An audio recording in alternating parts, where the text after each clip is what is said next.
Okay, hello. Sorry about that. I went up to Bandit to... Okay. I went up to Bandit to say hi, and I had to play peekaboo with him because he said peekaboo, and I can't just walk away when he does that, so...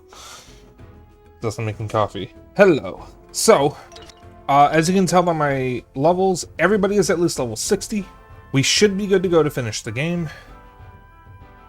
Let me pull that walkthrough up that I had. No, fuck it, we'll do it raw.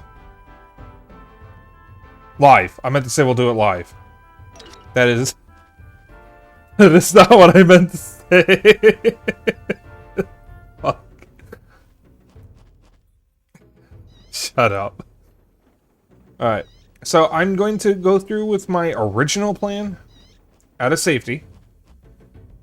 And I'm going to grind for the first 2 hours, and then we'll finish the game for the last 2. So for the first 2 hours, this is mostly going to be just chatting. And oh boy, do I have something to talk about. So, y'all know Five Nights at Freddy's. Y'all know that there's a lot of Five Nights at Freddy's music. I don't know what it is about the series that makes people want to make music, but it's a thing. I have heard some of the songs. I don't think... I didn't fucking sleep. I don't think many of them are particularly good. I didn't mind some of JT Machinima's songs. I used to like JT Machinima. I don't really listen to him anymore, but his music's pretty good sometimes. It's not like groundbreaking or anything, or stuff that I constantly quote, aside from his Saints Row song. But it serves its purpose. Some of his songs are good. Some of the Five Nights at Freddy's ones are good. Mando Pony did Five Nights at Freddy's music. I'm just gonna call it FNAF, it's just easier. Mando Pony did FNAF music, which I'm not really a big fan of. And of course, The Living Tombstone is very well known for his FNAF music. You might be familiar with The Man Behind the Slaughter, because that was a meme for a while.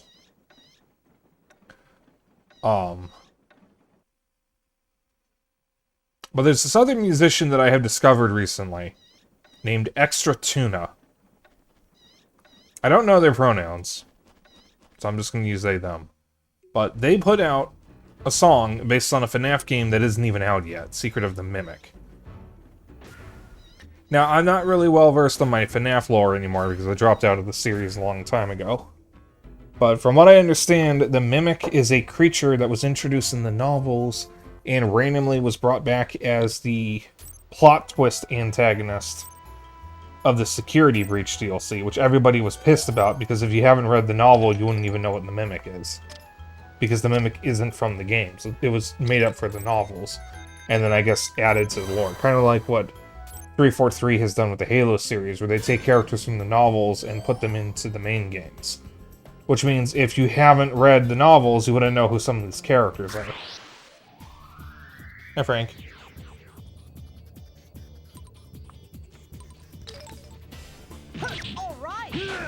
But there's going to be a game coming out at some point called Five Nights at Freddy's Secret of the Mimic, which is supposed to go into detail of the Mimic and might explain why it's in Security Breach.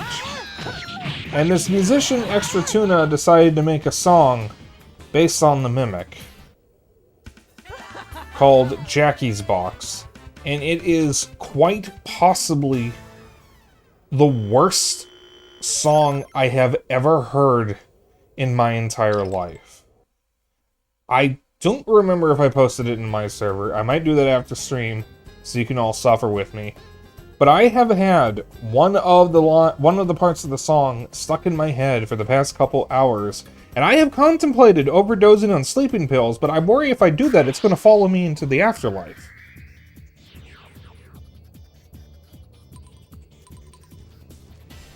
Like, I hate the song. It's kind of catchy, and I hate that even more. It's like a train wreck. I can't stop listening to it. It's not good. It's awful.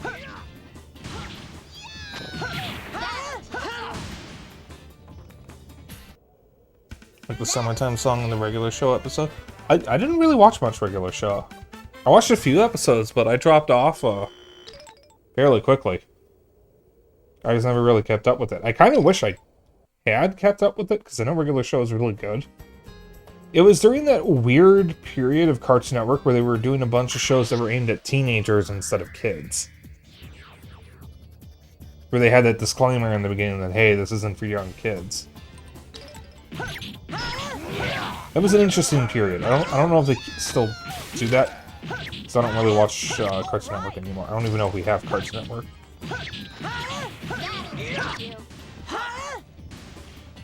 We've set. My parents swapped over to streaming. We have an Amazon Fire TV. It's the little Fire Cube thing, and I don't really use it, so I don't even know what channels we have. I basically just watch Twitch, and then everything else I just ask my dad to snag, and then we watch it, or I watch it. And we got a song stuck in his head, but when they tried to get rid of it, it came to life.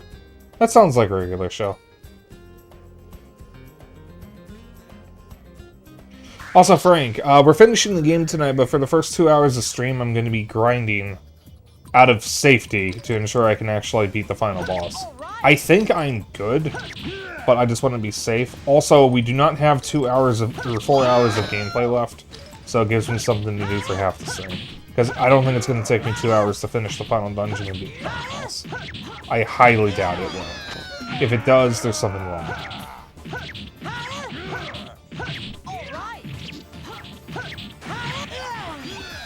I don't think Cartoon Network is dead, but stopped watching when they had like 12 hours of Teen Titan Go. I remember that period. So, Cartoon Network Studios is dead. It was merged into Warner Brothers Animation. That doesn't necessarily mean Cartoon Network, the channel, is dead. But I wouldn't know, because like I said, I haven't really been keeping up with it. All I know is that the company essentially no longer exists. And it is one of the saddest victims of the Warner Brothers Discovery merger.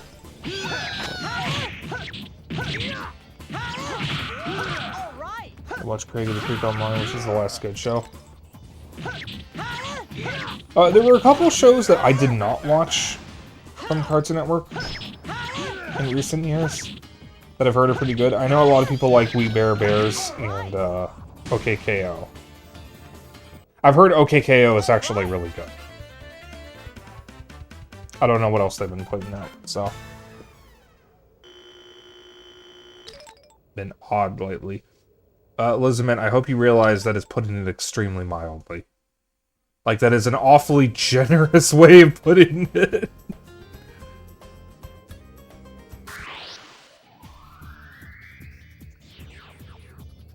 Very reference heavy. Which one? We Bare Bears or OKKO? I'm assuming it's OKKO. Yeah, okay. Ha! We Bare isn't as bad as I thought it would. It was. Toby Fox is. What? Dude sure gets around. Speaking of Toby Fox, what do we all think of the replacement for Pepper Steak in the new version of Off?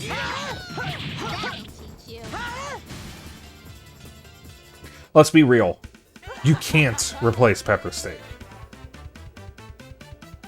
Pepper Steak is like one of the weirdest, most discordant battle themes I have ever heard in my life. And there's no way anybody would ever be able to replace it. And Toby Fox even basically said as much. But I'm willing to give the new soundtrack a chance, or at least the new Pepper Steak a chance. It's called White Meat now. I'm really gonna miss Pepper Steak. As in the baby one. Mattel Skeleton Pirate.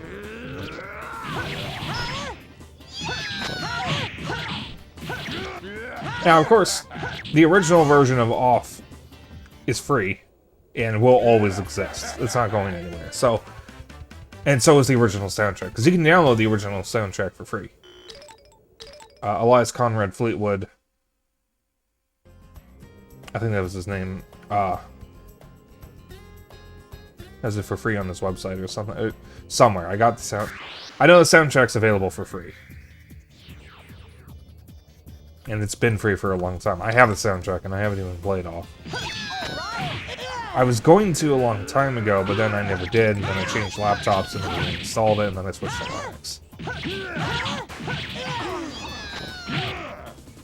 So I'm looking forward to finally playing the original, or I'm looking forward to finally playing off, and I will stream it when I do. I'm probably going to play it on Switch, because I'm most likely just going to get the physical release that's coming out. Fangamer has been doing a bunch of physical releases, and unlike limited run games, they're not limited. So they're just always available. Speaking of, what was the recent bullshit with limited run game? Oh yeah, with limited run games, a couple of their NES cartridges actually have a chance at frying an NES. Because the cartridges use the wrong voltage, and the logic converter, or whatever it's called, that's supposed to prevent it from having an issue with the wrong voltage, is drawing power from the wrong parts of the NES. So it has a good chance at frying the innards of the NES and the cartridge. And I've already been having issues with LRG. They keep delaying things that I've ordered from them. Things that should take only a couple of months take well over a year. I've been waiting on Shantae Advance since last year.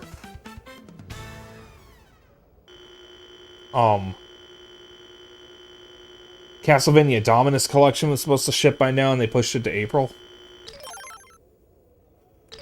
But more importantly, there's actual quality control issues, because I've heard that some of the goodies that have been coming with the special editions have been of really poor quality. Some of the manuals have been misprinted or not printed on quality paper. And some of the games that are on CDs, or just discs in general, are burned rather than pressed. So some of the consoles that they're for can't even run them. And let's be real. Who in their right mind is going to be paying $60+ for reprints of Jurassic Park NES? Plumbers Don't Wear Ties? Who's buying these? Who would want these? So that's why I'm leaning more towards companies like I Am 8-Bit or Fangamer, because they're actually good games. Usually. Plus, they're always available. I have the Tunic release from Fangamer, the Collector's Edition. I bought that the moment, I pre-ordered it the moment it was available. And I'm really happy with it. I haven't actually used it, funnily enough, because I'd already finished the game by that point. But, I was planning on replaying it at a later point. And when I did, I would use the cartridge. Because I bought it on Switch. Yeah, I know I should have gotten it on a console that had a better frame rate, but I had no issues with the Switch version when it came out. So, yeah, it's whatever. But yeah, they're going to release Off for Switch. They're doing Crow Country for Switch, I think. I think they're also doing Faith the Unholy Trinity, and those three games are three things that I'm going to get on Switch. Speaking of, they're also doing Mouthwashing now. They just announced that Mouthwashing would be coming to consoles. And I haven't bought the game yet, so good timing. At the moment, the physical release is just PS5 and Switch. I don't know if it'll be coming to anything else. I say anything else, but there's really only one console. I somehow doubt it would come to the EverDrive or the Playdate, and those are the only other real consoles on the market. There's also Atari's, it's like the VCS or something.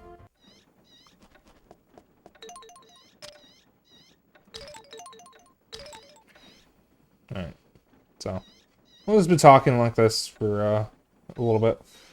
The memes, at least with the plumber game.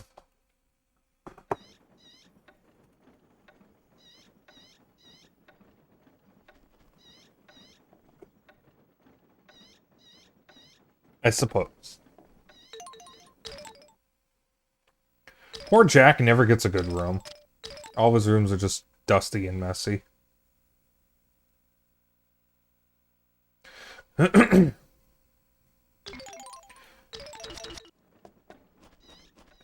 Oh, speaking of games, though, I was playing Yakuza 5 earlier, and I finished Saijima's second chapter. So I am in the the mountain village in Hokkaido, but I saved and quit there. I didn't do anything further. Just on fire today before work. Oh, how is it?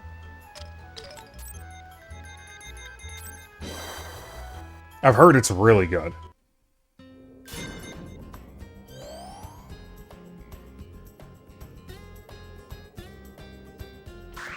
I was also playing RuneScape earlier, as some of you may have seen in the game chat.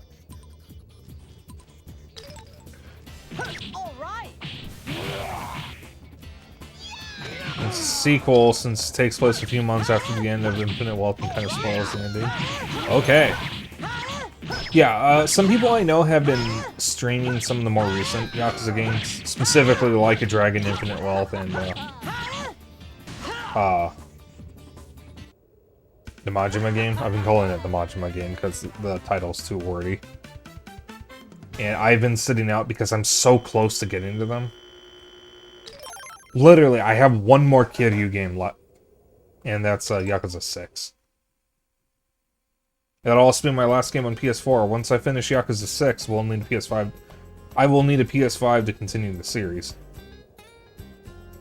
Yeah, I know I can get it on PC, and I know they're playable on the Steam Deck. I want them on console. I want physical versions. I can't get physical PC games. Physical PC games are pointless.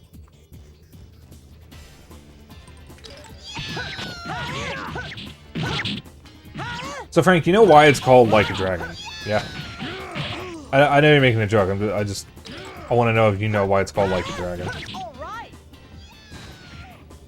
You're aware? Okay. So the funny thing about Infinite Wealth is that they could have just called it Like a Dragon 8 Infinite Wealth, because the Infinity logo already looks like an 8. It's too late to rebrand it in the West.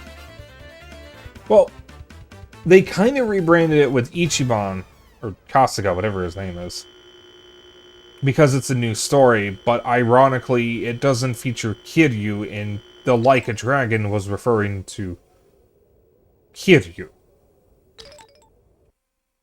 So, I understand why they did it, because Like a Dragon is the series name, so like it makes sense. But I also get why people are confused why they chose now to do it, because they did it after the title would have been relevant.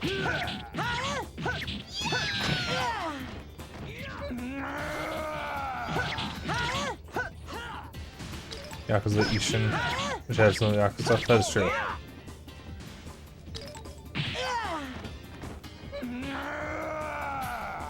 Wait, I don't know anything about Onimusha, actually. I've never played it.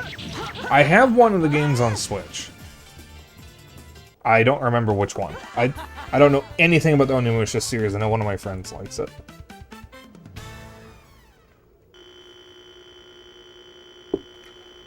Onimusha 4 Dawn of Dreams got the name Onimusha in Japan. Interesting.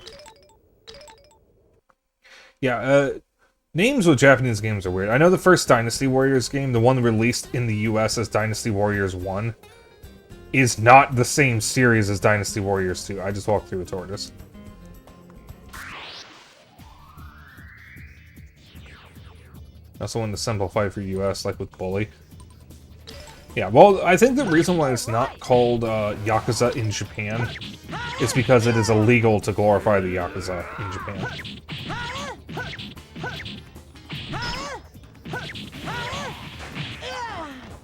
The original titles was Dog Eat Dog and Latin. Yeah, and the funny thing, in my opinion, the reason why it's not called Yakuza in Japan, it makes sense why they would be concerned about that. Because a lot of people still think Bully is about being a bully, where you bully other kids. That's not what the game is about. I have not played it, but I know enough to know that.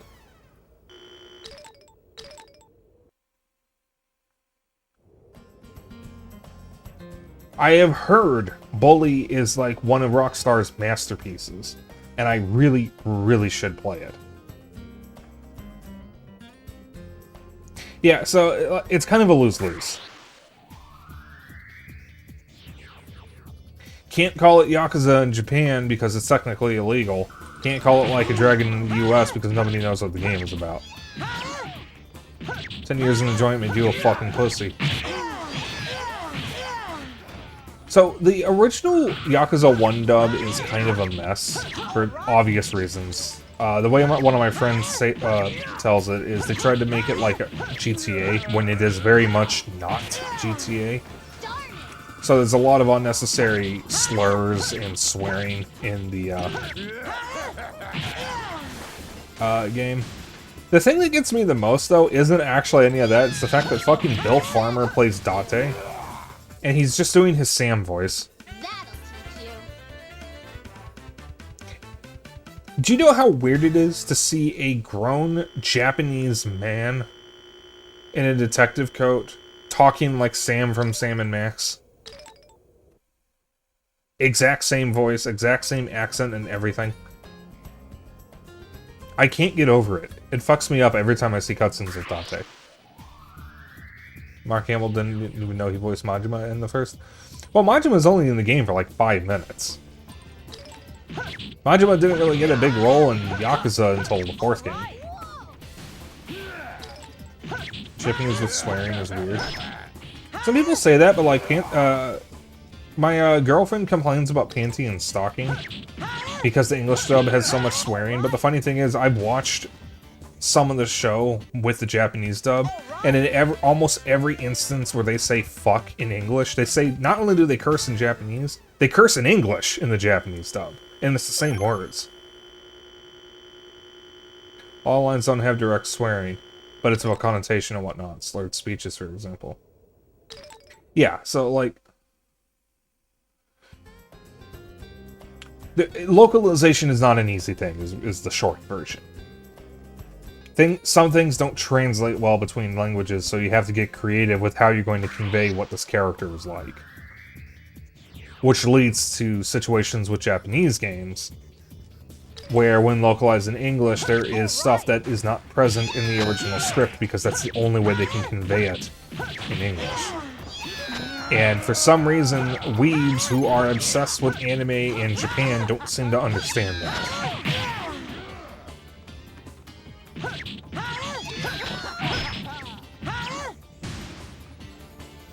Like, I remember people were complaining about Unicorn Overlord having an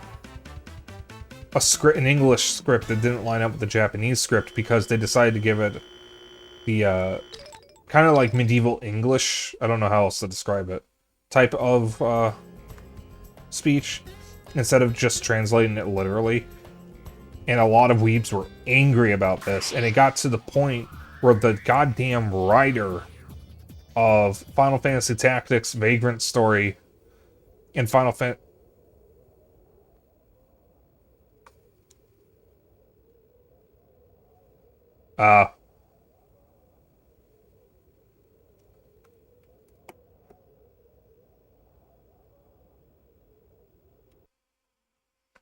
It's gonna... The game just froze.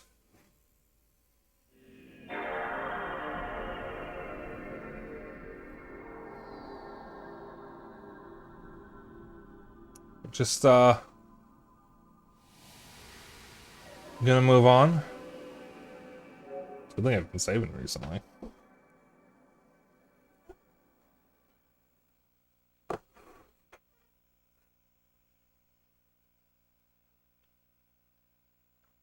So, I don't think it's the disc, because Xeno didn't have this issue. I think it might be the PS2. What was it saying? Oh, the writer of those other games took to Twitter to comment on the whole situation, and he was outright saying, I don't understand why some people, most likely referring to the weebs, want English scripts with boring writing. I don't remember exactly what he said after that, but the point he was trying to make was that Japanese translated literally to English is awful. Localization is what makes that writing good.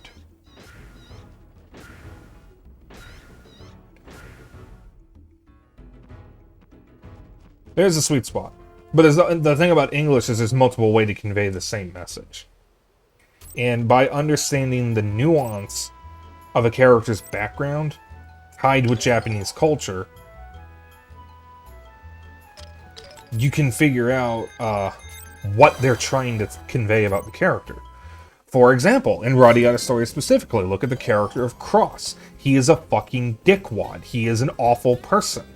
And they convey that by giving him a posh upper-class accent and making him sound so goddamn indignant about literally everything that anyone else says. I can only imagine the Japanese script for Cross is a little more basic when translated literally in English.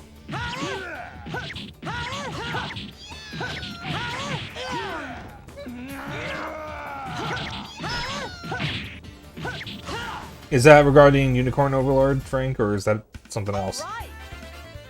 With the hick.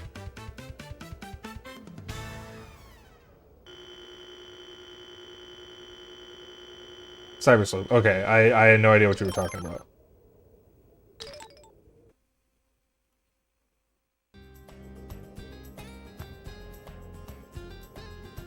It's the Digimon game, yeah? Digimon Story Cyber Sleuth. Yeah. Never played it, been meaning to. I have very little experience with Digimon. Oh, one of your messages didn't send, okay. I was gonna say, like, you didn't name a game, so... that happens to me very rarely. Just randomly I'll get a message that says, your message failed to send. I have a perfectly fine connection. Why no send? There's a spot where you have to be close to the original character but still add flair for the West. Yeah. Like, if you really want to see an example of bad localizations, Kenko had a lot of 3DS RPGs. I think they still make RPGs on Switch. They trim those things out like every other month. And they're all really, really poorly written. They're translated literally, which I guess is fine, but it means everyone sounds the same.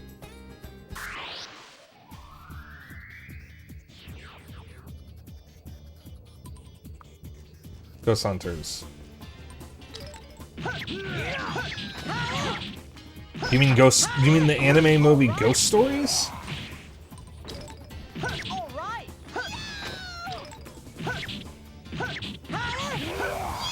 The one where they were told to do whatever because nobody liked the script in the first place? If you're referring to the anime movie... Yeah, okay, yeah, that's Ghost Stories. It bombed in Japan, and the localizers hated the script, supposedly. That wasn't true. It wasn't? That's what I've been hearing people say for years.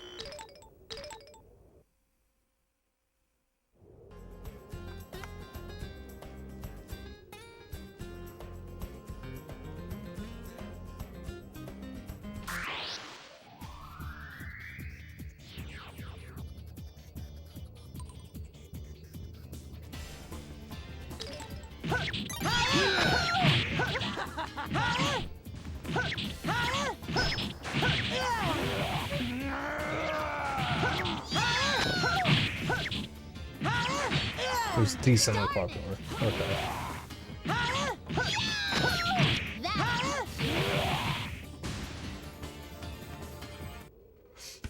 So, was it still true that the English localizers hated the script and they just told the voice actors to do whatever?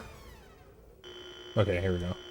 This story did extremely well in Japan. A 12.5% average viewer rating put it in the top 10 most popular airing anime of the week. Source: anime has re-aired on Japanese TV 5 times, once every 3.5 years since its creation. Most recent being this year right fucking now. Episode 17 just showed on TV today. Source: why would a flop of a show be re-air? Answer: it doesn't. Popular shows get re-airs.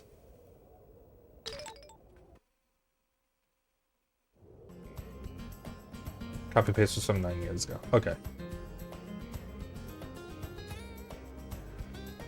So, my mind drifted to a different subject when I read the part that said, why would a flop of a show get re-air? Because my immediate first thought is, then explain Grandma got run over by a reindeer. That movie is horrendous, and Cartoon Network plays it all day, every Christmas. Or every December.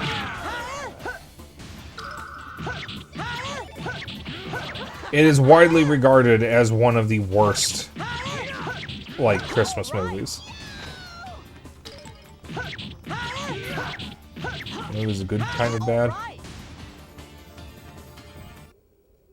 Does people get horny? With who? The cousin? The one who tried to sue Santa?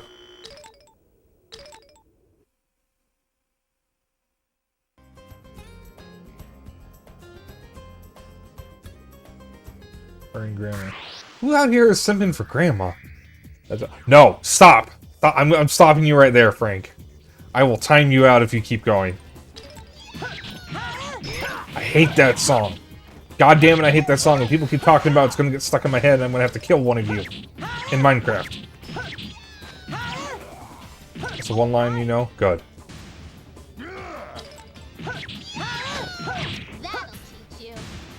Hate. That specific song is why I hate that movie. Because the song is called Grandma's Gonna Sue the Pants Off of Santa. The rest of the songs are not all that bad, but that specific one, I hate it so much. Was an error here at all? You've been spared.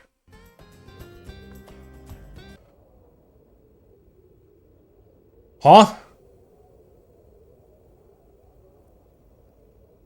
Try something.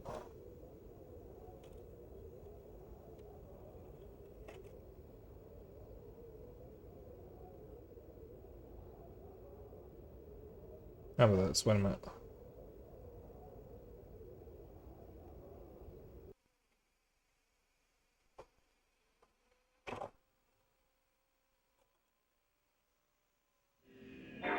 Oh, there is actually stuff on the crap on the disc.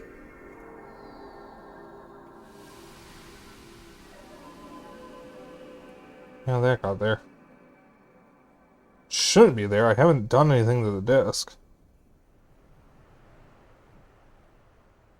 Any one of those nights?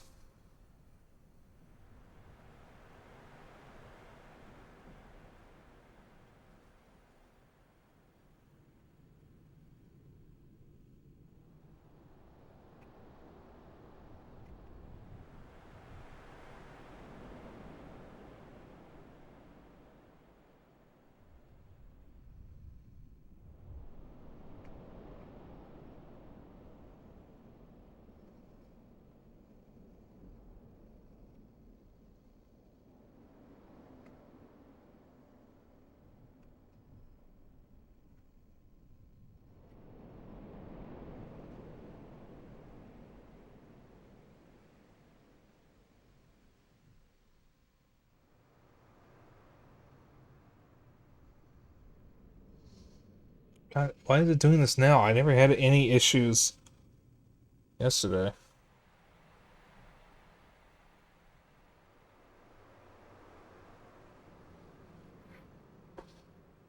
What's falling asleep? I'll try to finish work real quick. You do that, listen, man.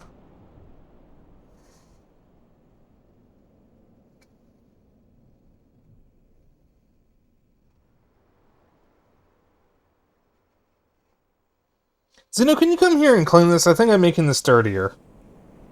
I'm sorry. Can you come down here? I'm wiping and the crap is just moving around. It's not actually coming off the disc.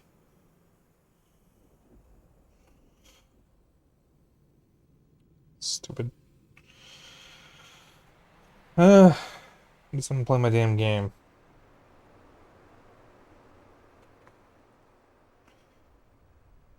Because I do not want this happening during the final fight.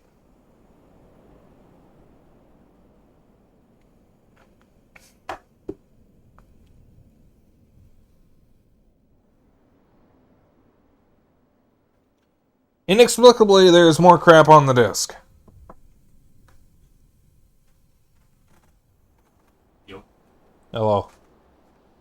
Oh dear God, what the hell?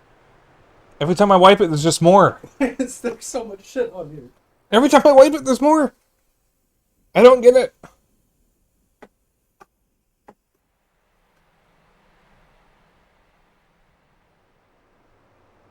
I don't know where it's coming from.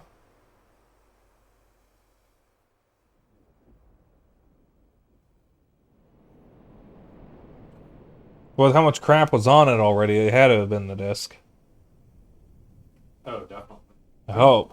When I was playing Vagrant Story the other day, I actually had it crash a couple of times on me, and after I cleaned the disc, it then worked fine. Because I was playing this yesterday, and I had no issues. I was playing it for 4 fucking hours, and it didn't have an issue once.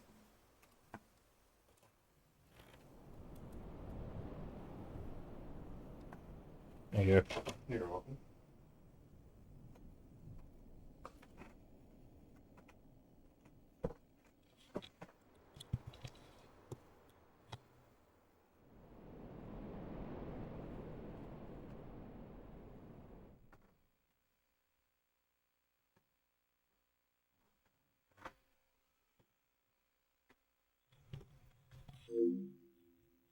I had to get up for a moment. Ow! Hey, Vixie. We're having some tech issues.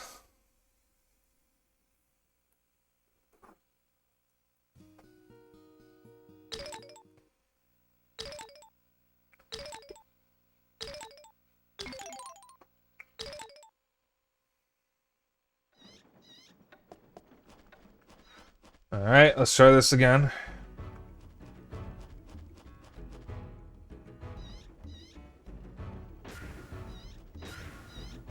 Gotta ban your first guy as a mod. Hooray! You get to add to your kill count. It's funny being a mod in Kohai's stream because we sometimes talk about adding to our kill counts. I distinctly remember one of Kohai's older mods talked about how, but there's a big red button that I want to press that says ban on it. I think about that a lot every time there's someone in chat who's sus. Thankfully things have been pretty quiet lately, so...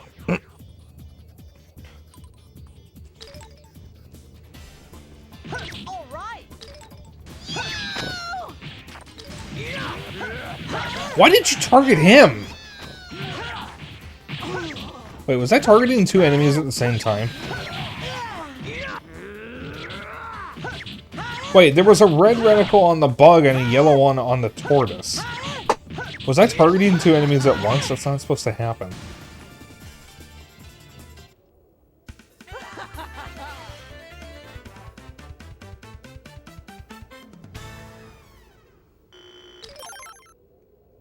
It's kind of interesting, though, being a mod for Kohai, because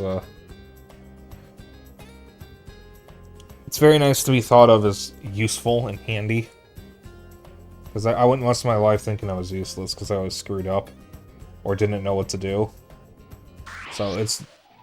Whenever Kohai says that I am the GOAT, or I'm one of his head mods, or anything like that, it makes me really happy. Not just because he's saying it, but because it means that I'm actually doing good. Because y'all probably don't know this, but I actually have a lot of self-esteem issues because of my disability. Autism, ADHD, anxiety, and all that.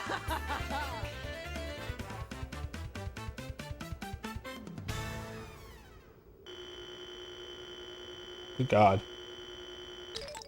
Okay, so I'm actually a mod in a few communities.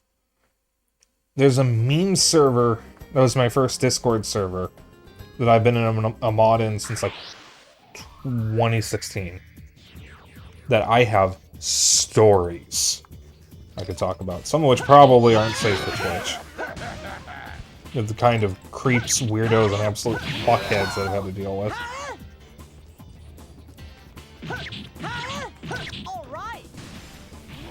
People keep making me mods, I don't know what the fuck I'm doing.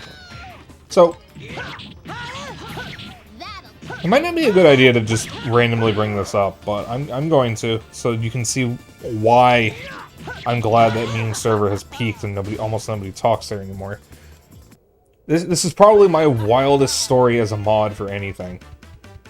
There was a guy, Polish guy, came in the server. Immediate, first thing he does is go to the Serious channel and tries to use math to disprove the Holocaust.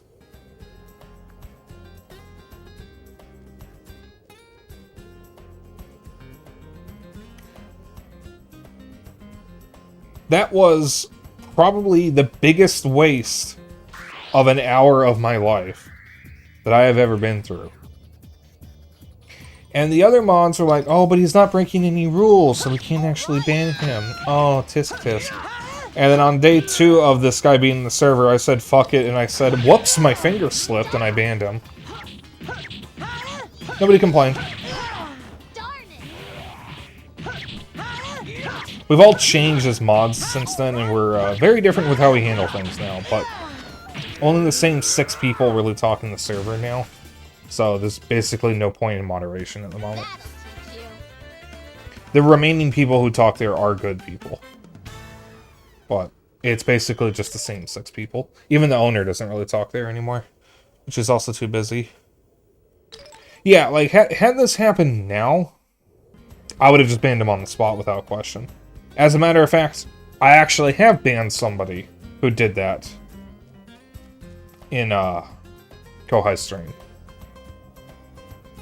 It was a throwaway account, so it was kind of not really impactful, but someone was being cheeky about it, and I caught it immediately because I was already familiar with the numbers they used. Pro tip: if someone makes a weird comment about the numbers 6,000,000 and 272,000, ban them. Because those specific numbers are a very, very common form of Holocaust denial. If you ever see those 2 numbers in the same sentence. Yeah, so the conspiracy theory is that the Nazis did not have enough ovens in order to melt the bodies of the victims. So, clearly, by using math, they only could have killed 272,000 people, according to the theory. Now, we know that's not true because they kept meticulous records. That's like the main thing they were good at, is they kept records of everything. So we know all the crimes they committed. So regardless of whether the math checks out or not, according to these people, they did kill at least 6,000,000 people. And the 272,000 denies what the Nazis themselves claimed they did.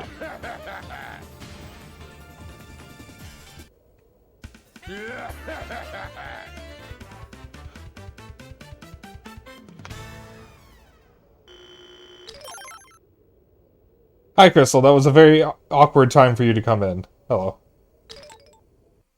Talking about previous mod activities. Or previous modding roles I've had. So, I'm actually a mod in a bunch of servers. Uh-huh, don't worry about it. It's fine. Just talking about things that I've had to moderate. Don't worry about it. But I'm a mod in that meme server. I'm a mod in a furry server, which was originally set up for furry members of Face Punch, which was the company that made Gary's mod. It was originally set up for the Face Punch forums, which has been essentially replaced by the Knockout forums. I'm a mod in a personal server that's just for my friends that isn't really active anymore. I'm a mod in Kohai's server, and I'm a mod in my stream server, obviously, since I'm the owner. I'm not the owner of the personal server because one of my friends set it up because he was tired of waiting for me to set it up because I kept putting it off. So hang on, I missed Vix's message. YouTuber community I joined, I was sexted 3 times, but the streamer told me she wasn't responsible for anything. That is horrible. I am so sorry. But never related to that I've heard it has some curious religious connotations. Oddly enough, not the side you'd think, but that's not a conversation for now. Yeah. So I technically shouldn't have brought it up in the first place, but I just wanted to illustrate what I've had to do in that meme server. We also got the usual creeps. There was one guy who messaged one of the mods and sent a picture of his eyebrow, and we think he was trying to flirt. We were never actually sure what he was trying to do.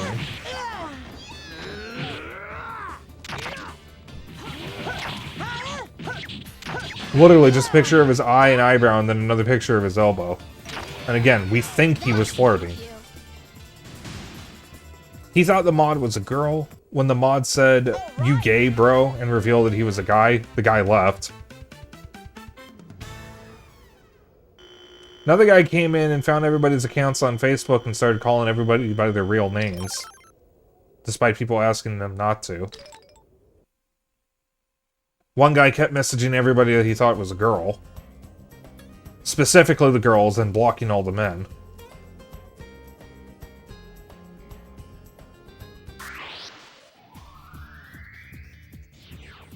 And then we had a moderator who kind of sort of went rogue and was boosting his own friends. And a bunch of other stuff. So we ended up banning him. And then he started stalking the server for a few months before he finally went away. He was presenting himself as Exodia. Yeah, the right arm of Exodia, the left arm of Exodia, the left leg of Exodia, the right leg of Exodia, the body of Exodia, and little D.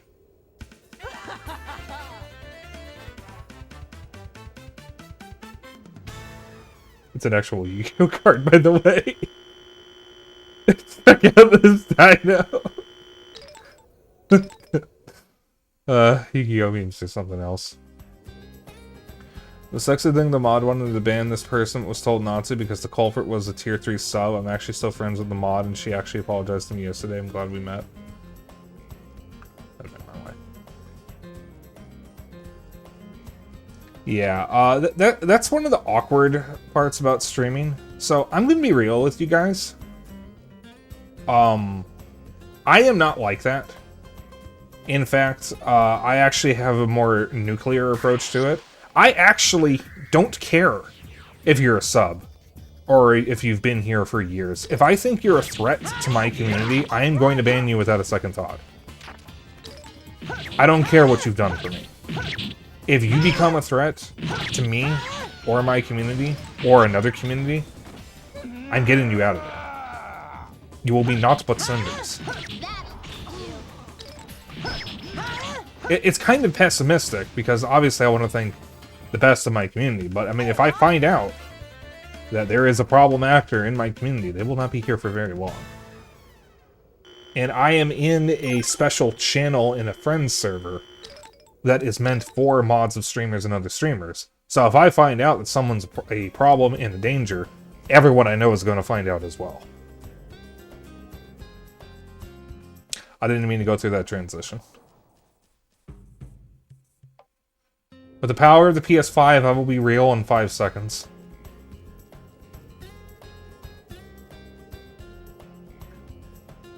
But they don't have a PS5. We were actually talking about that. I need a PS5 to continue the Yakuza series.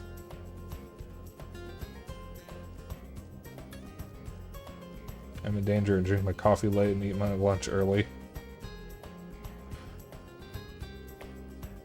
But do you take your whiskey neat, your coffee black, and your bed at 3?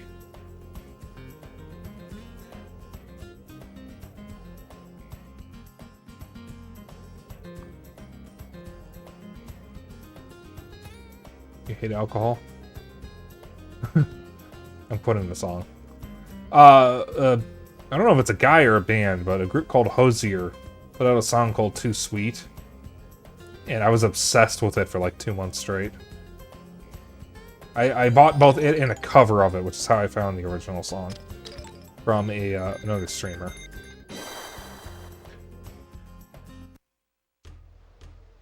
She is such an amazing singer, and it's really funny because she has like a sultry singing voice, and then when she talks normally, she sounds like a fucking dork. It's amazing. I love her. I haven't actually caught many of her streams.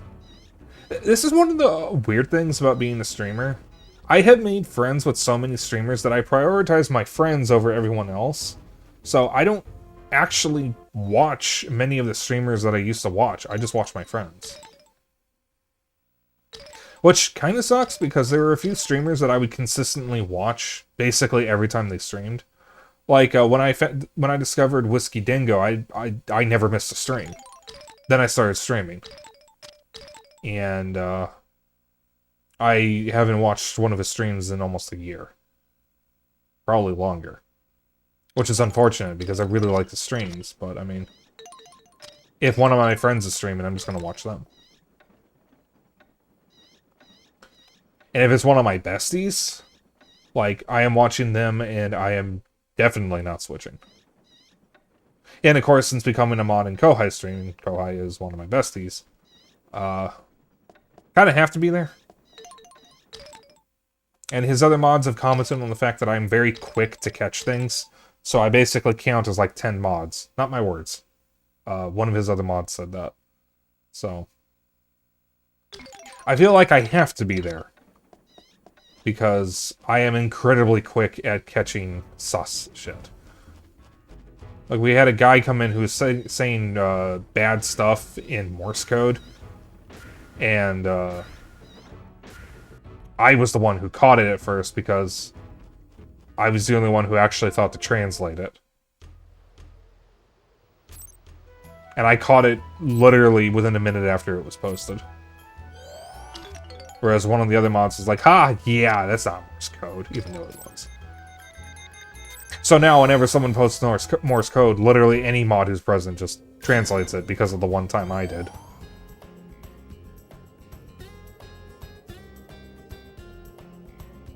Oh! What? What? What? What?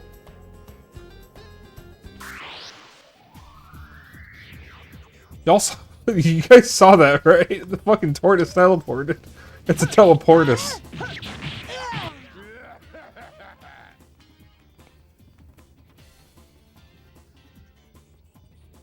You ever just, like, immediately regret saying a word? Why did I call it that? That hurt me. I'm removing 10 points from myself.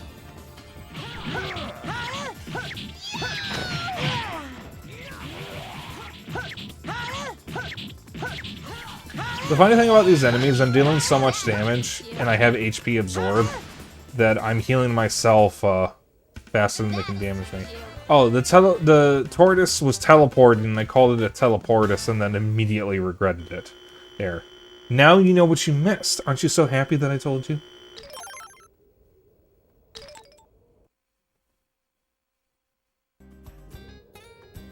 Oh yeah, I was playing RuneScape earlier.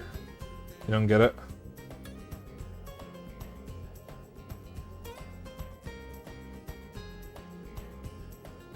I'll tell you when you're older. Only wanted me to cheer champagne with them. I don't really like alcohol. I do not drink. That is not who I was trying to target. Tortoise in Portuguese is funny. So, I don't drink. I have never drunk. I've sipped alcohol when I was younger, when I was underage. Because I just wanted to try it. And funnily enough, trying it when I was underage is why I don't drink it as an adult. Because I don't like to burn. One light typo didn't mean shit. So. That's incredible. Don't drink either, never plan to. I don't drink, I don't smoke. I don't chew tobacco. I don't do drugs. I don't vape. I just play video games and watch porn. Those are my vices. Not who I meant to target.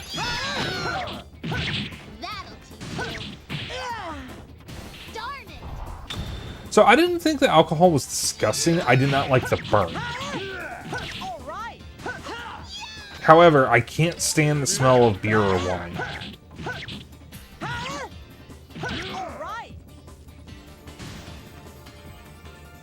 Oh, porn! Yay!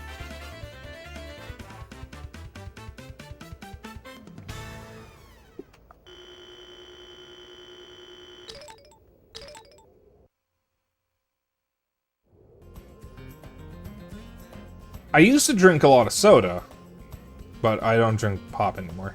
I keep, like, alternating between which one I say. Chat, where you're from, is it soda, pop, or cola? Or soda pop? Or Coke? Because apparently if you're from the South, all pop is Coke. None of those. Well, you're from Portugal, I think. You're from Portugal, right? Portugal isn't the only country that speaks Portuguese.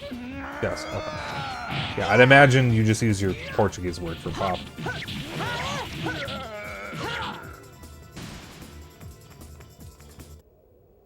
No? Wait, what's the no to? I said isn't. Isn't the only country.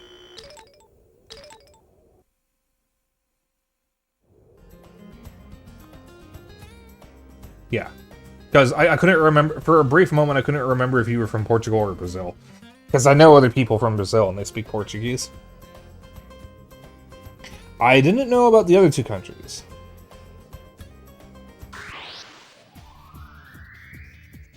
I actually don't even know where they are. I'm not the best at geography. Oh, we got 3 terrain bands. Listen, I have so many friends. It is sometimes difficult to remember where everybody is from. Usually, if I ask enough times, I stop forgetting, and then I start forgetting other details. Ex-Portuguese colonies in Africa. Oh, okay. Near the border of South Africa. And when it says Pop gets to have a sleepover with me, if you know how I wake up, you know that's a threat. I feel threatened. Where me mum from? Mum from. I did not know that, friend. Interesting. I don't have any friends from anywhere in Africa, but some of my classmates in I went to a community college for my second try at college, and the college I went to had a partnership with some program in Africa to bring immigrants from Africa to Chicago to, I think, essentially get a free education. So, a couple of my classmates were African immigrants. And I just gotta say, like, I am not too familiar with African accents. I don't even know what languages any of them originally spoke. But I loved listening to those classmates talk. One of them was in a public speaking class, and she was such a wonderful person. I loved listening to her. She was so great. You have hundreds? Yeah, I know of Afrikaans and Swahili. I don't know what any of the others would be. Yeah, it's a massive continent, and a lot of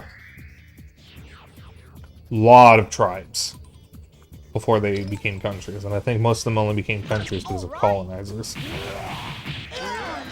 In fact, when Animaniacs did Yakko's World, several of the countries that are named for Africa in that song don't even exist anymore. Some of them got split up.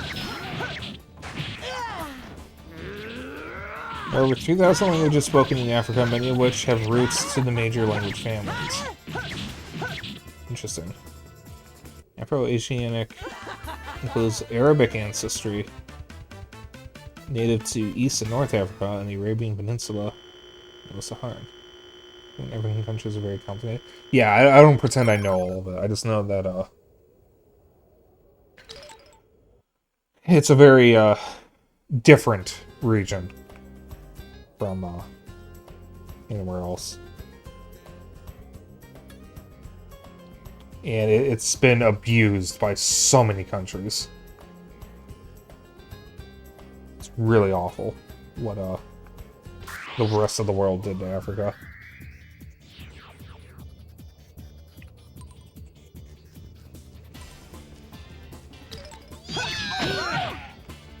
Also, I apologize if I say anything that comes off as ignorant. I don't know as much as I like to think I do.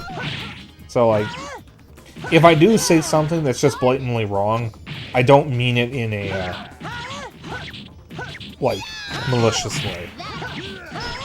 I just don't know everything. And my memory is not really faulty.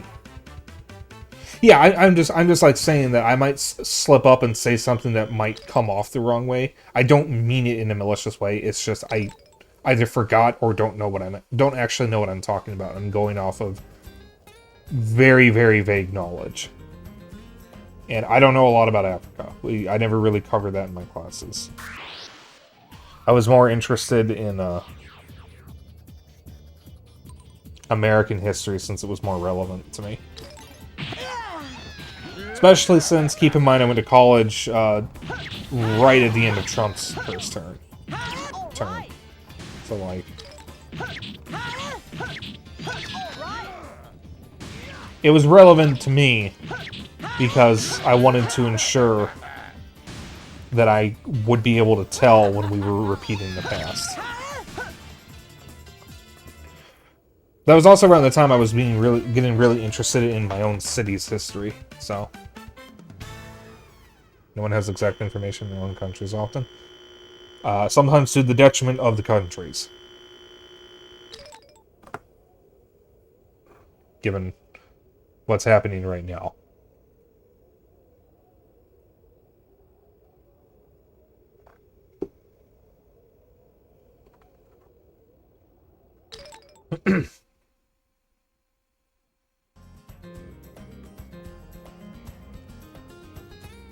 Listen back to point. Yeah, so.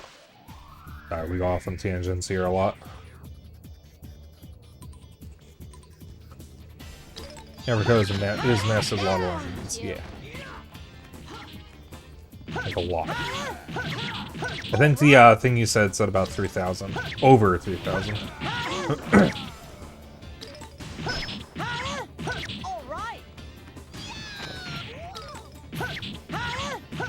I don't even know 2,000 people.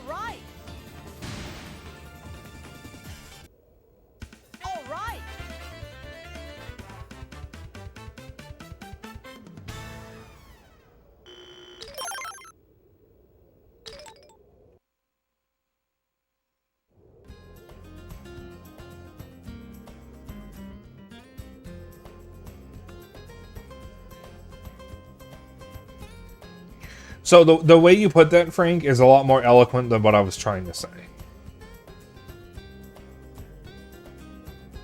Because I was trying to say that, and I didn't know how to put it in a way that didn't come off bad. Which is what was why I said the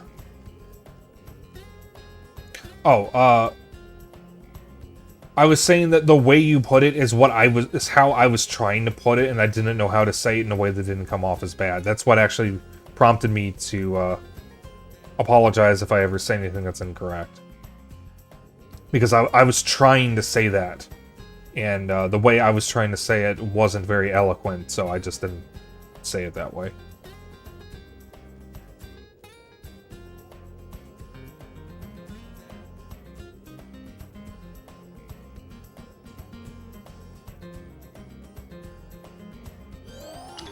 Yeah, what I was trying to say is Africa, prior to colonization, Africa was mostly just a bunch of isolated tribes.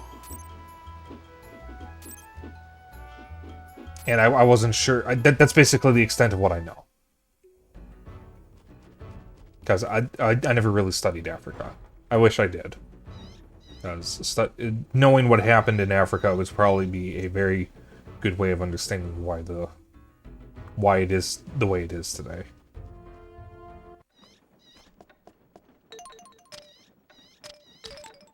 This is really chill. This game's soundtrack is amazing.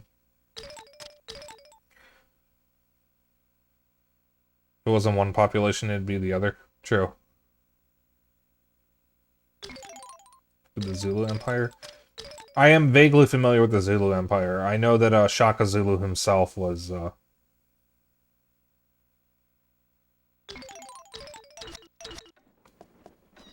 pretty important African figure because of his way of conducting battles. I don't remember the exact term for it, but the way he conducted his troops, the battle formation, was I think pretty unique for the region.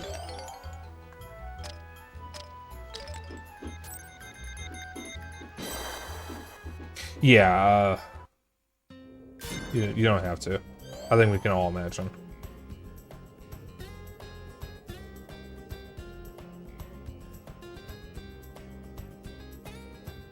Huh? It's supposed to be a tortoise here. Oh, did I save and not sleep? Oh, God damn it.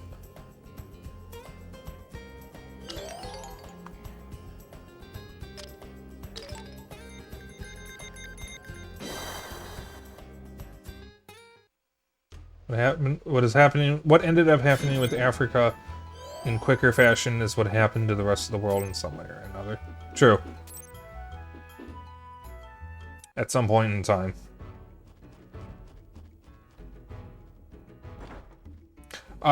With where I'm at in Yakuza 5, Xena was actually telling me about the I think he called it the Innu people. We're actually the native people to Japan, and the Yamato people, which is essentially the modern Japanese, forced them into the harsher regions to try to wipe them out, and it wasn't all that successful. The Ainu, okay. Ainu. I'm probably butchering this pronunciation. It is relevant to Yakuza 5 because you are in one of those villages for part of the game.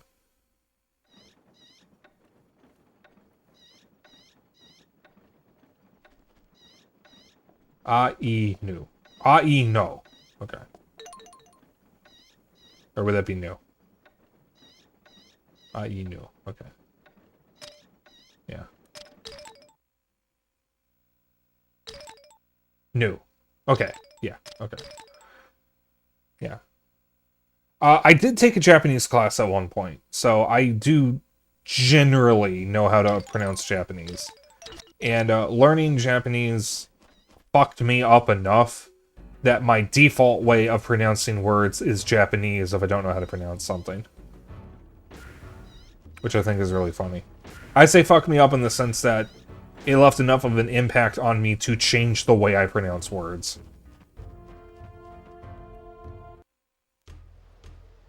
Fucking Roblox video? Huh?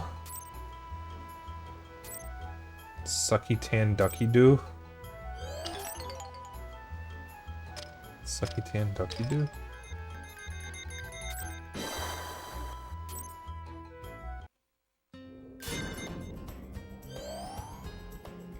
Frank, I have never seen anything related to Roblox. I have avoided it for most of my life, and I had kind of intended to keep it that way. I know about the oof stuff because of that one video on Tommy Tallarico. But I don't know anything about Roblox memes.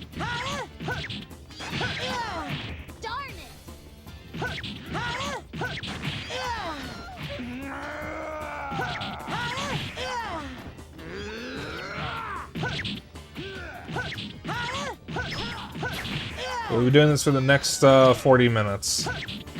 And then we'll start the final boss, or final area. That'll teach you. It's fucking hilarious. Okay. I guess I'll find out later. So, I can't read Japanese anymore. I have since lost the ability to do so. I have been wanting to take Japanese again to learn the language. But I have a very funny reason for wanting to learn Japanese. It's not because I'm a weeb. It's not because I want to teach English in Japan. It's not because I want to live in Japan. It's not because I want to visit Japan. It's not because of anime and manga. It's not because I like Japanese games. It's because I want to spend $30 on Panzer Dragoon Saga instead of $800. That'll teach you.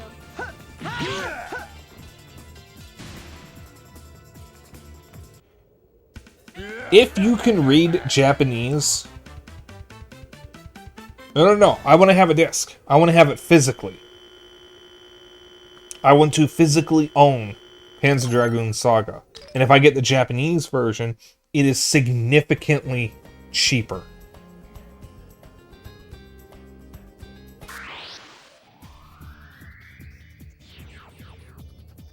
Well, is there a fan patch? Is there a fan patch for Panzer Dragoon Saga? Because the game came out in English.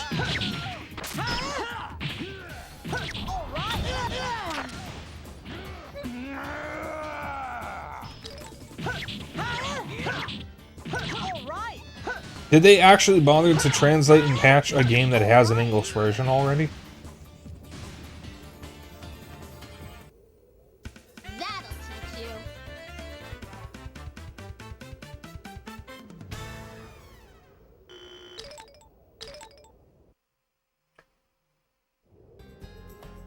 I mean, it's not the only Saturn game I wanted to get. That's like the holy grail of the Saturn. And getting a Japanese copy means that I save a lot of money. And like Xeno said, it's only gone up.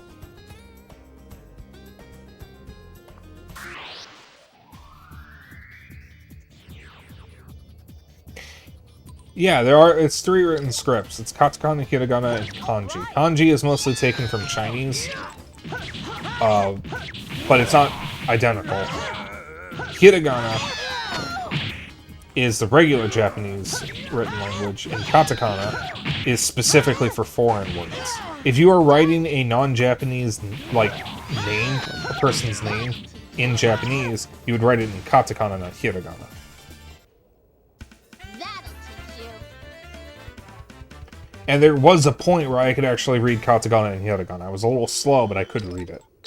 Unfortunately, I've lost the ability because I stopped practicing when I dropped out of college. That was in 2014, though. I've actually graduated college since then. Community college, but still. I have my degree and everything. I actually got 2 copies of my degrees because I split my time between 2 different colleges. And since they're part of the same network, I just got the degree twice. Maria. Maria, I can't command you while I have this. There you go.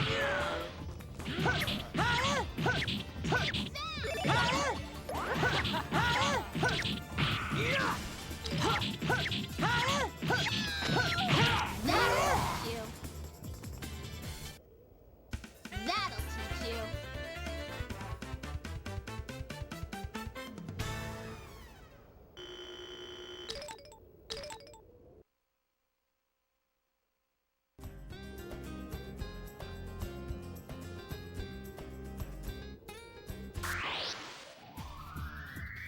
I don't have to kick some of the hostile enemies, I just do it because it's funny. I don't have any advantage for doing it. Alright. Alright. You go to bed? Go eep. Go stay up on my account. It was nice seeing you, though. Just send me that thing. Alright. Yeah, good. Okay. I'll have a look after stream. Big... no.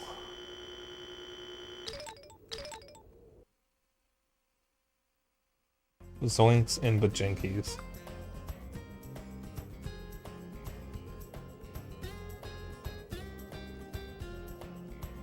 Why do you say these things?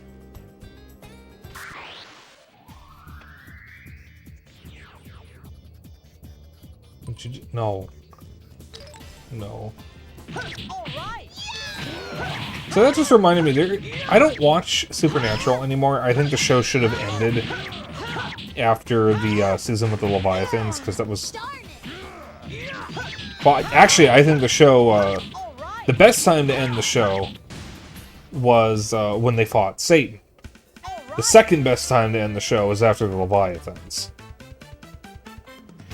Because the Leviathans already were not really great villains, because they were just too powerful, so they weren't really interesting to hear about.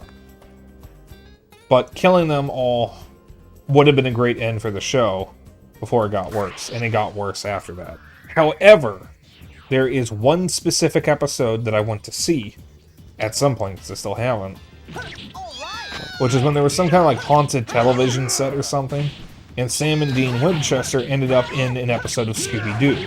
And it was a genuine episode of Scooby-Doo that got fucked up because of the Winchester brothers. So it's like a Scooby-Doo episode with blood and whatnot. And there is a bit where they find an actual dead body. And Scooby Gang goes through their catchphrases. Shaggy says zoinks. Velma says jinkies. And then Dean says, son of a bitch.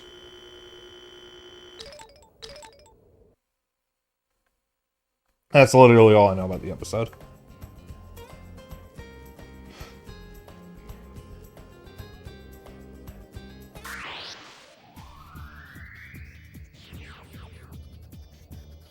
I think Fred says something too, but I don't remember what his catchphrase was if he had one. I don't think he did.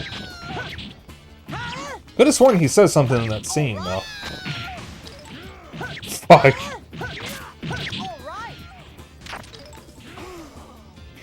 The funny thing is, the only time Sam and Dean, or anyone on the show, actually dropped anything like an F-bomb or said the word shit was during the Ghostfacers episodes, where it was bleeped out because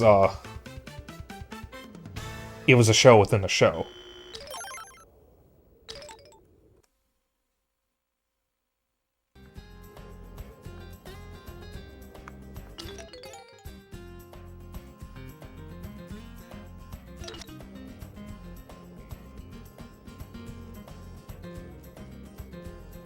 Alright, 3 more minutes of this. I'm going to take a quick stretch break.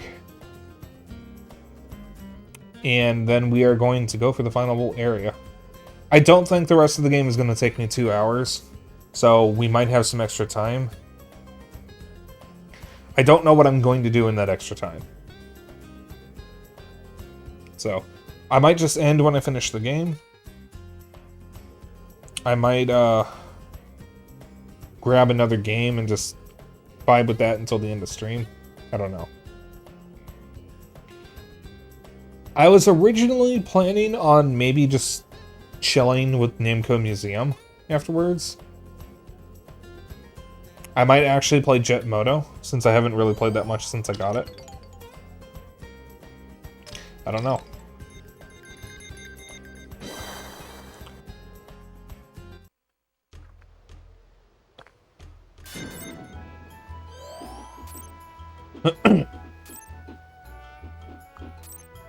Most of my chill time games from this era are on other consoles, so like GameCube or Xbox. I could play Burnout Dominator. I want to get the PS2 version of Burnout Revenge because of that one quote from Smiling Friends, even though I don't watch the show. Just because it's a Burnout game that I don't have, and I like Burnout. If Cabin was here, they would be loving this conversation. Probably. But I only have... Well, I have 3 Burnout games. I have Burnout Dominator for PS2, which I think is the 4th game. I have Burnout Takedown for Xbox, which is the 3rd game. And I have Burnout Paradise on PC, which is the, I think the only game that's actually in HD.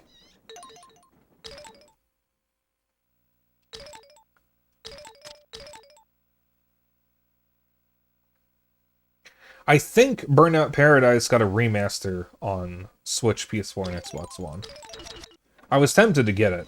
I didn't actually end up getting it. I did end up getting Need for Speed Hot Pursuit remastered on Switch. I actually am nearly done with the game. I've got like only a couple levels left for the racer campaign. I refuse to do the cop campaign. ACAP. I'm not playing as a pig, if I can help it.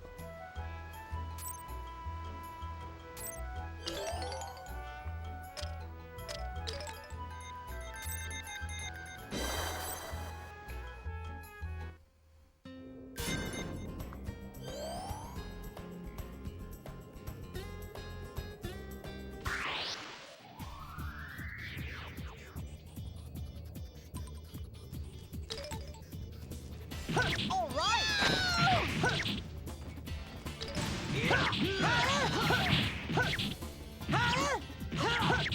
The tortoise is staring at me. That'll teach you. So, this tortoise enemy gives out a shitload of XP. Hello, Zaman. Welcome back. And it actually kind of makes me sad that I keep killing it, because we used to have a pet tortoise. This is a sulcata tortoise, and we actually used to have one named Fluffy. Yes, the name was a joke. We had Fluffy for a very long time, from like 2003 to, God, sometime in the 2010s, I think. But we had to give him up, unfortunately, because he got too big and we couldn't care for him properly. So we took him to this guy that has a tortoise farm where he just cares for tortoises. And it's like a big outdoor thing and all that. And we didn't keep in touch with the guy, but I like to think that Fluffy is still doing All well. right. All right. It was for a moment since Assault when I thought I needed to sit down. You okay? Nice, by the way. Get a box tortoise, she lived a good life. I'm sure she did.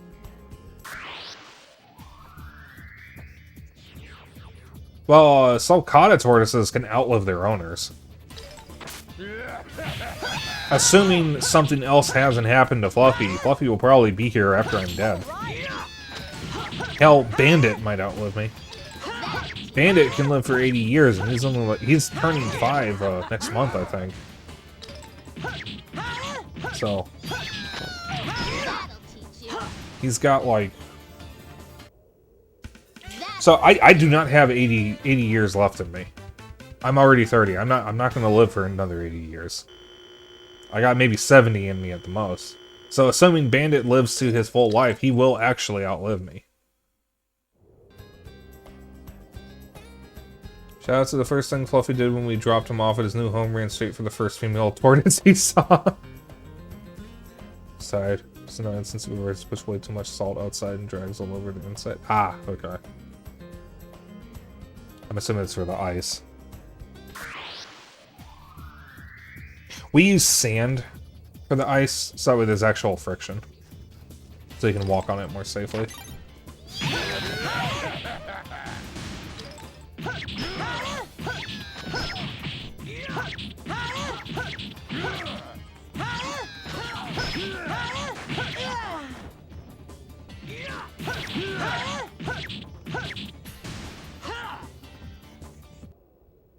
All right.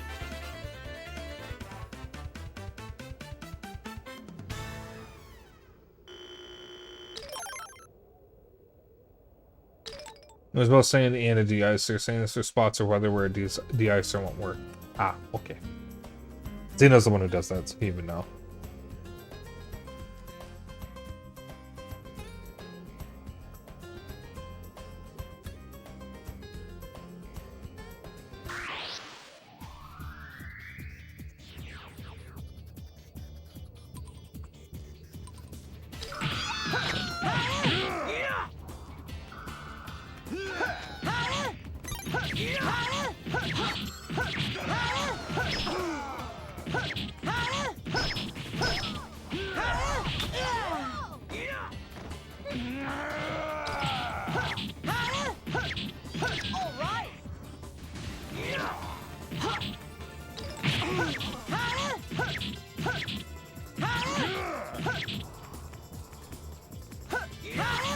All right.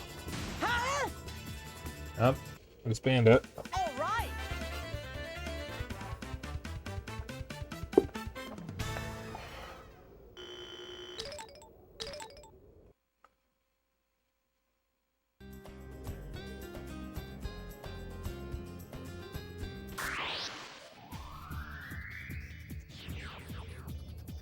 I am excited and nervous for finishing this game. This is a game I wanted to finish when I was a kid, but I got stuck in it, and then I got stuck again as an adult for a different reason. All right. But it is going to be... Anytime I stream a game that's just really long, it's always sad to finish it, All right. because it becomes part of my routine. And then when I have to change my routine, I get upset. And that's why it's usually bittersweet when I finish RPGs or just really long games. Once it becomes a routine, I start looking forward to it. And then once it's gone, I get sad. There was one specific game, though, where I was genuinely sad to finish it because I didn't want to stop playing. And that was Gravity Rush 2.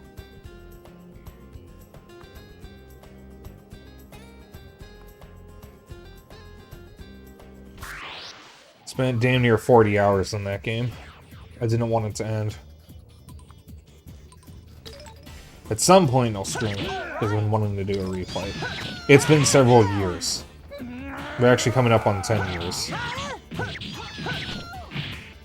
So I played it in... I think I played it in 2017 or 2018. I think it was 2018 when I played it. So 3 more years and they'll be celebrating its 10-year anniversary.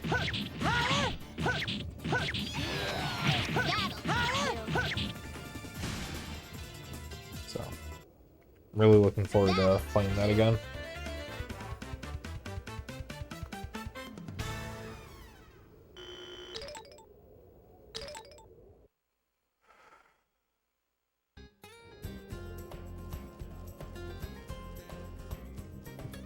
Yeah, excuse me.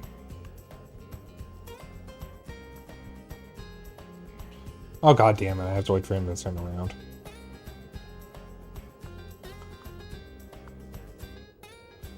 Sorry if I'm burping, I ate a burrito before stream. And he's gonna go off stream, or off screen. I need to fight these guys to give out the best XP around here. They give out 5,500 HP, or XP.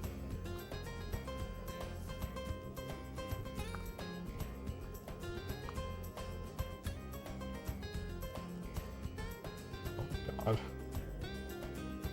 Alright, I'm gonna get him on the way back.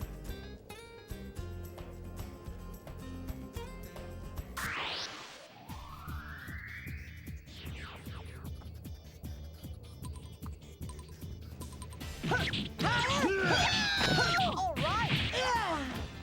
Darn it! Yeah. That'll teach you. The game was Explorers of Sky game was pretty sad, but I still think it could be sadder. Important character dies, but you bring him back. I can only imagine how much better the story would have felt if that didn't happen. That'll teach you. I really need to play Explorers of Sky. I have Explorers of, which one is it? All right. Time. I have Explorers of Time. Because that game got 3 games. It was Explorers of Time, Explorers of Darkness, and then the best version is Explorers of Sky.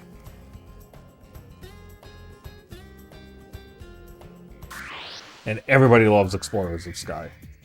And I really, really need to play it.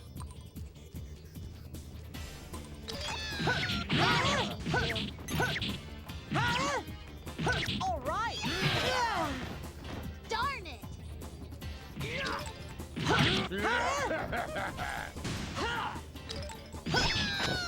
All right. That'll teach you. I know for a game about talking Pokemon, it's actually got a rather mature story. That'll teach you. And that's why everybody loves it.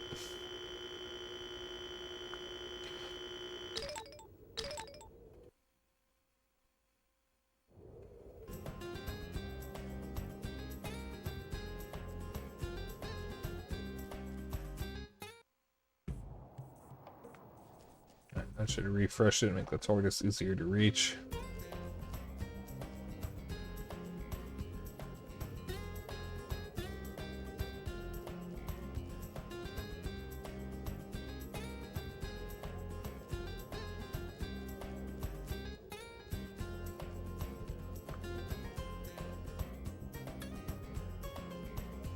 No, Darkness was for DS. It was Red Rescue Team and Blue Rescue Team that were DS and Game Boy Advance.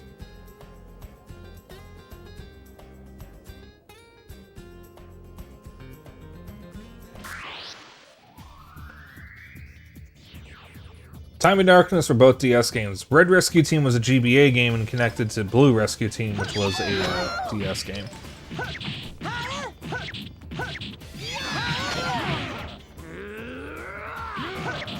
Because this copy of Explorers of Time is not my copy. I used to have Explorers of Darkness, but the cartridge got fucked up. And I don't have it anymore. So Zeno gave me his copy of Explorers of Time, since he wasn't going to play it anymore.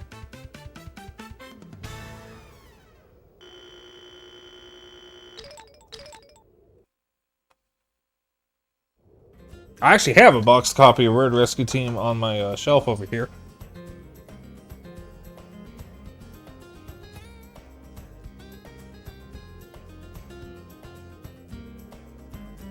Oh, right.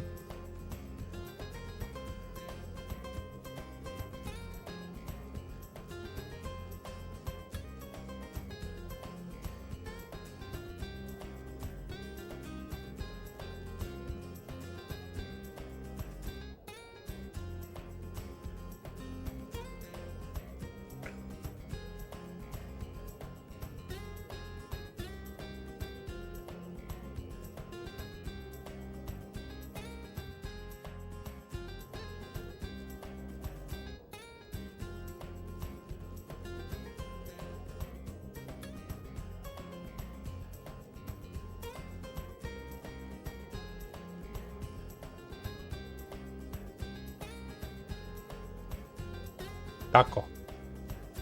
I did not have a taco earlier, but I did have a burrito. It was a very good burrito.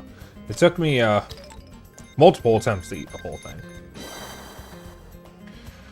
There is a local grocery store on the outskirts of Chicago that we go to called Pete's Fresh Market that is really, really good. I think it might be owned by Mexican or some other Latin American immigrants, given that the majority of the employees seem to speak Spanish, and the plethora of Latin American like food options there. Like, this is the only place we can get Mexican Coke. And if you've ever had Mexican Coke, it's made with real sugar. And it tastes completely different from regular Coke. And you can only get it in glass bottles. Some of my Greek fan... Really? That's funny, because they do... Several of the employees seem to only speak Spanish. I didn't know it was a Greek family. That's really funny. It's just a great grocery store. I love that place. But they have a really, really good hot bar. And a really, really good grill section. So, like, they have burritos. They have hot burgers. I think you can get gyros and pizza, along with fried chicken. And then the hot bar, oh, they got a lot of good stuff. They have Puerto Rican rice, which I think is rice with kielbasa. Or some kind of sausage. It might not be kielbasa. They also have, what's that one... Zeno, what's that one... I don't want to say Mexican, because I don't think it's Mexican. That one Latin American dish that's made with, like, a chocolate sauce. A savory chocolate sauce. It's not barbacoa, is it? I think it's chocolate. Because I think they serve that there at the hot food bar as well.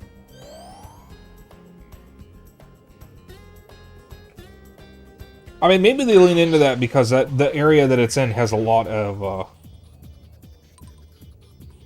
Latin American immigrants. Because that area is not too far from one of my grade schools, which had a lot of, I had a lot of Mexican classmates there. Chocolate sauce is mole. Okay. Mole. I might be thinking of... Okay, so I don't know if they had mole, but they did have barbacoa. I got the two mixed up. Very rarely they have pierogi. And I love their pierogi. The Pokemon Mystery Dungeon games just couldn't compare to Sky Red Blue. Sky Red Blue was more an experiment. Sky was both fun and amazing written. GTL. GTL. I think I used to know which one that was. It would be story-driven, which you were left scratching your head, and Super is 50% tutorial, 25% introduction, and 25% story. I think GTL had Gates in the title. Gates to Infinity, that was it. Yeah. I think I played the demo for that.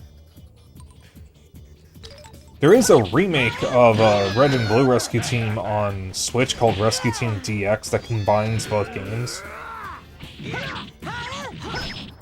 But I know some people don't like it. I have it, and I haven't really played it. And Red Rescue Team is on the GBA app on Switch. All right.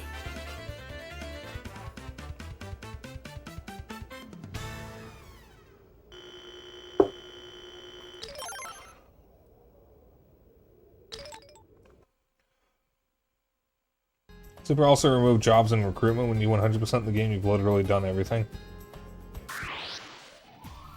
That's unfortunate. Wait, you can't recruit other characters? Or, Pokemon?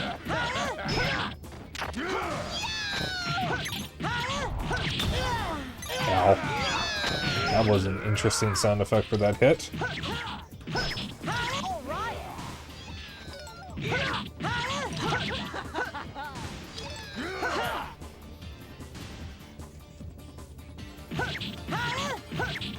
All right. All right.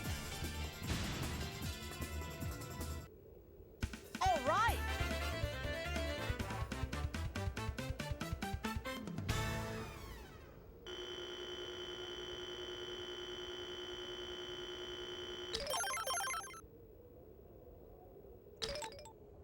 I think I'm good now. Alright. I am going to continue going down this path and hitting everything. And then when I come back to the base, I am going to take my stretch break. We're going to do all stretch. I'm also going to get my replacement drink. All right. Darn it! And then we're going to finish the game. Darn it! All right. You do a quest to unlock other Pokemon, but it's one each. You can evolve these Pokemon, but then you can never play as that pre-evolution again. It's kind of lame. I remember I got far enough in Red Rescue Team, I was actually able to just straight up play as a different Pokemon. Like, not even, no, it wasn't that. I think I was able to get rid of my partner, and I could have anyone as my second Pokemon. Something like that. Maybe I could actually just play as another Pokemon. I don't remember. It's been years since I finished the game, and I don't remember if I deleted my save. All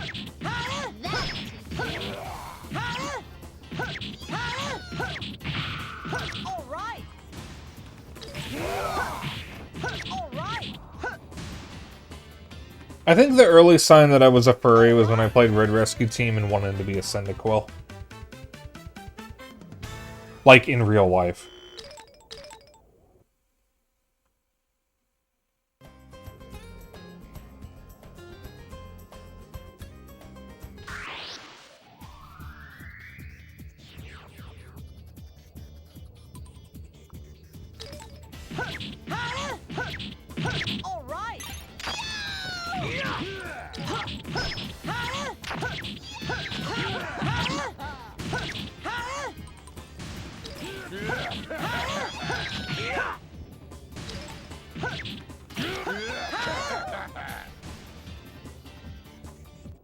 Chat, what was your first sign that you were a furry? If you are a furry.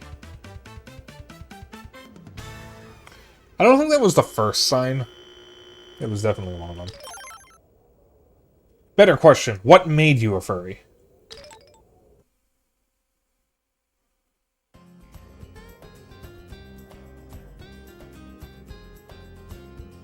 When you get to the mountain in Rescue Team DX, you can just switch to Absol and she's over-leveled, so she makes the game easy. In DX, you can actually swap Pokemon during the story. You seem to know your stuff about Pokemon Mystery Dungeon.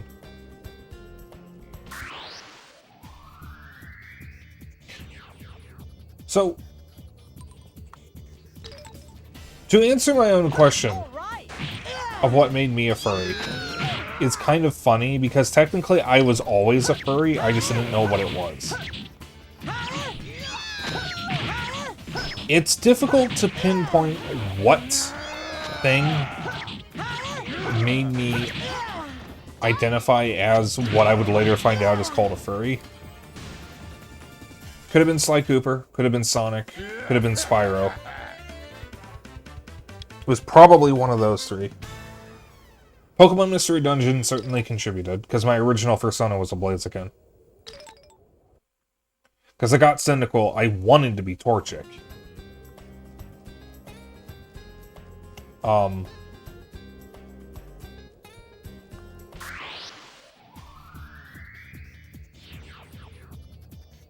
But I always had an interest in anthropomorphic animals. I just didn't know it was an actual thing. I thought I was alone because I was kind of an outcast in grade school. And I had unfiltered internet access towards the end of grade school. And as any teenager with unfiltered internet access, I did eventually find websites I should not have been on. And that's how I found furries. And I was like, huh, interesting. I'm not alone. There's actually a whole group for this.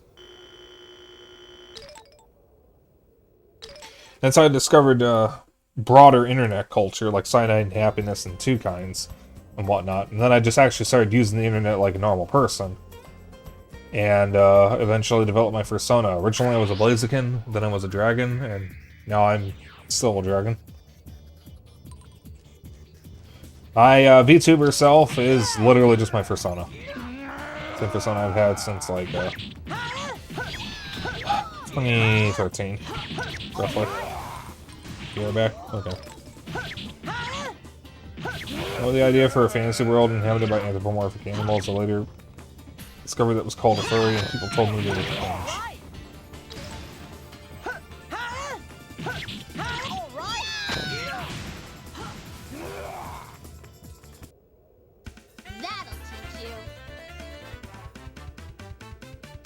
I should ask Kohai how he became a furry.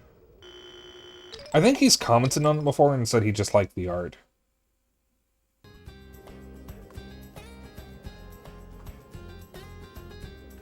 Because I know Kohai actually has a, it's more than just Kohai. I know Kohai had a Fur Affinity account that he doesn't really use anymore.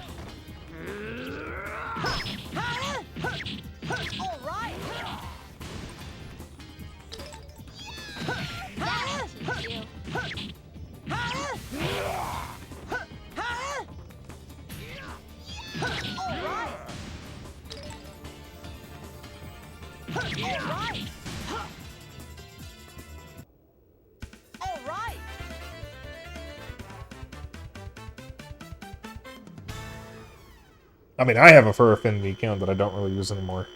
But I never really used it to begin with. Not an artist, so, you know. Don't really post stuff there.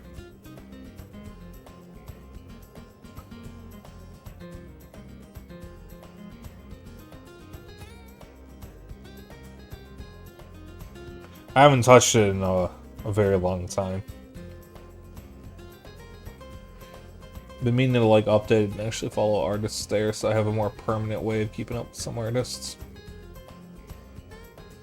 I haven't actually logged in on this new laptop, so I probably have to go through that again. Thankfully, when I moved over to this laptop, my browser retained all my passwords and settings and whatnot, so theoretically logging in should be painless.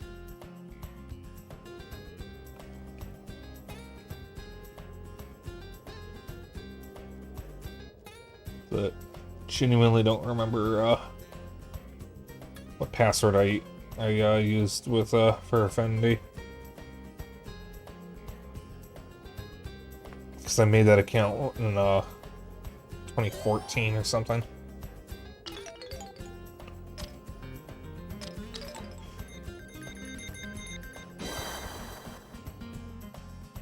So I've just been relying. I've just been relying on my site passwords to get into that site.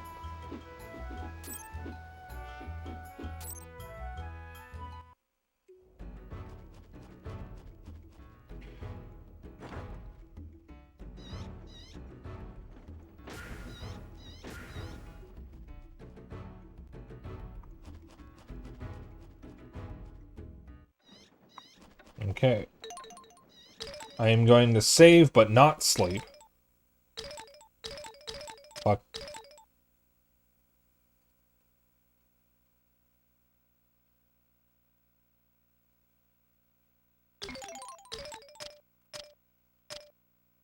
Let's just stop at 36. It's such a weird number.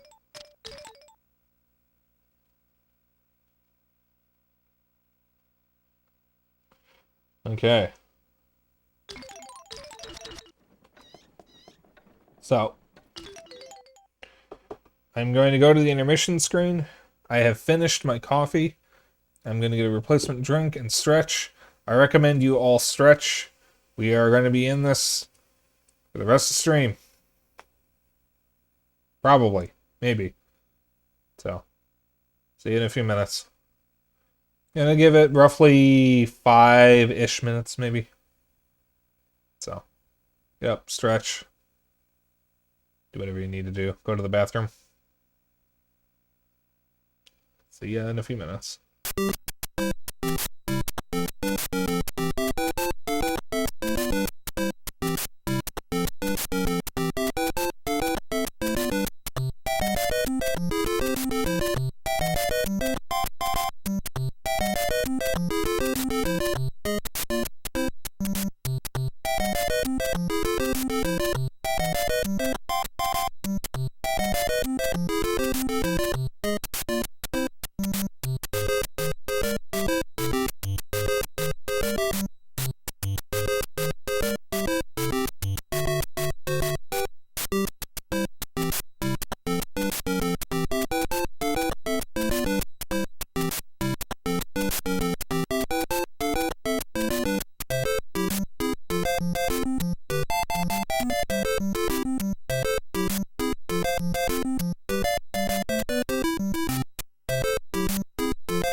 Oh, things music's loud. What song was it? Was it the Mario song? Or was it something else?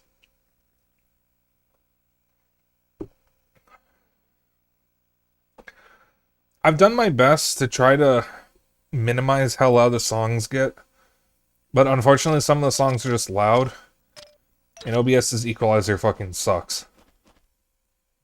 Can't figure out how to get it to work.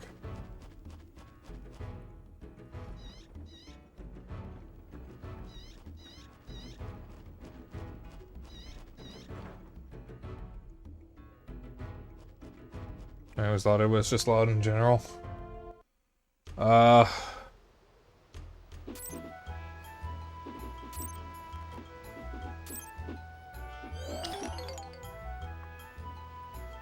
Make sure to turn it down a couple notches after stream. Oh, excuse me. Sorry, I decided to get a sparkling water for this. So chat, here we are. Final area of the game.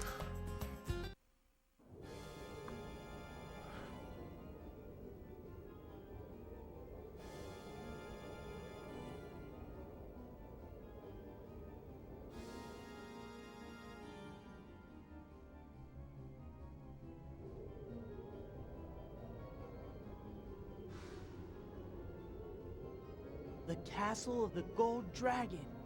Ridley is somewhere inside. Jack, let's go. Okay. We won't let you down, Ridley. City of White Knights.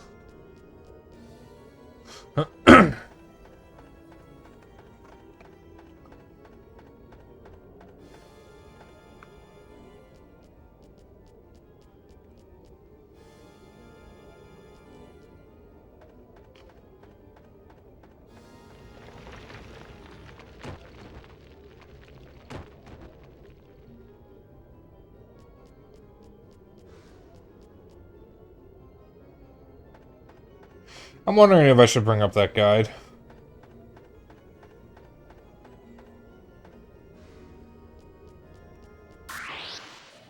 That is an enemy.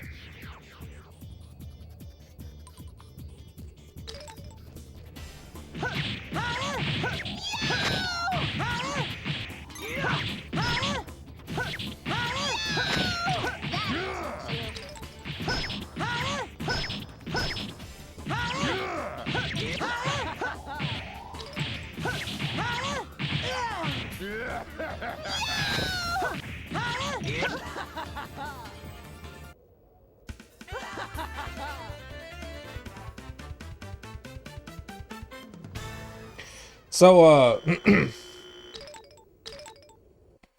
there was a list of RPGs that I wanted to play, mostly on stream, but also just in general, because I had started them and never finished them. We kind of sort of started that with what was it?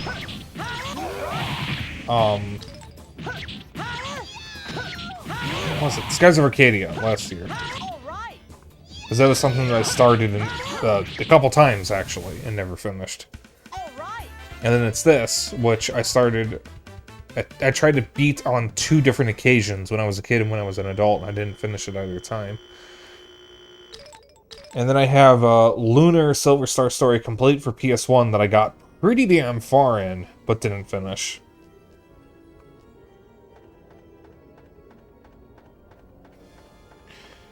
And Lunar 2, Eternal Blue Complete, which I haven't even started because I never finished the first one.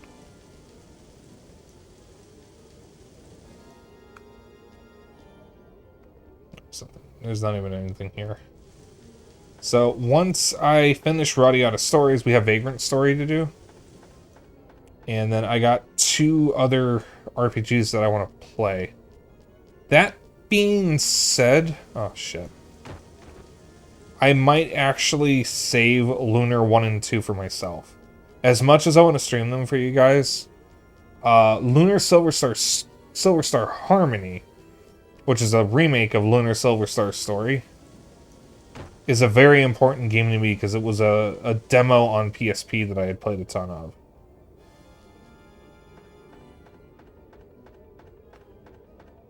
So, you know what?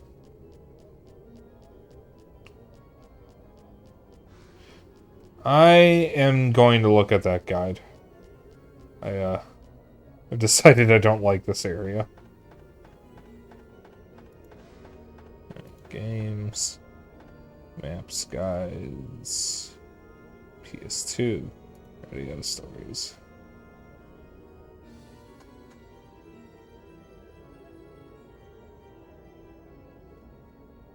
Alright.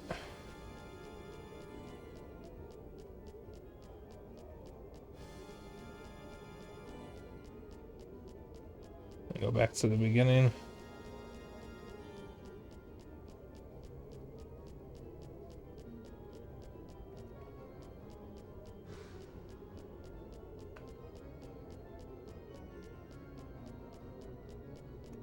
Which I think was here. Let's find out if this takes me out.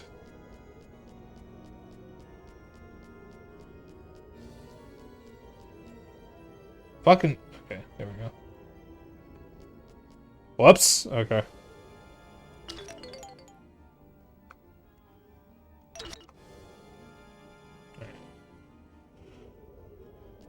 Let's do. Go up the first ladder you come to.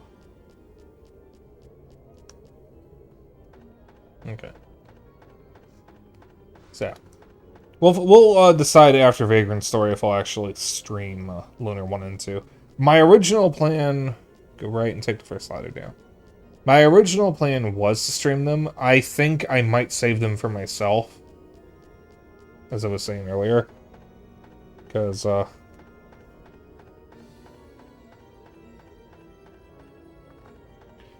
if you're a streamer, you don't want to stream every game you play.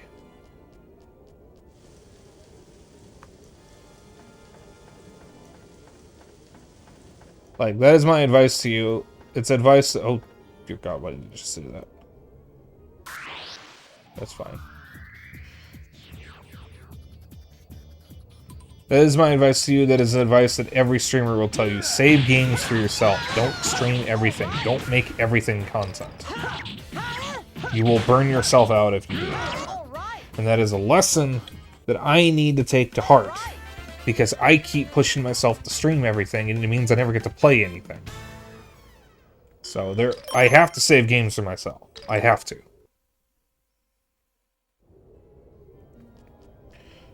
Right, and then up again.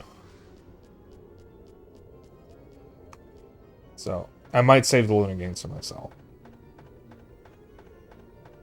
There's a laundry list of RPGs that I want to play, and I will stream... Why does it keep doing this? Alright. I don't know why it keeps scrolling like that. Go left and then take the first ladder up.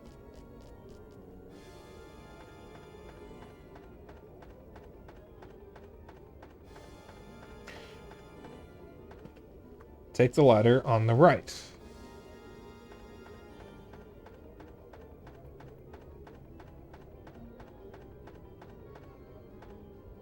Go up the first ladder on your left. Or rather, the ladder on your left. Take the ladder to the left that goes up.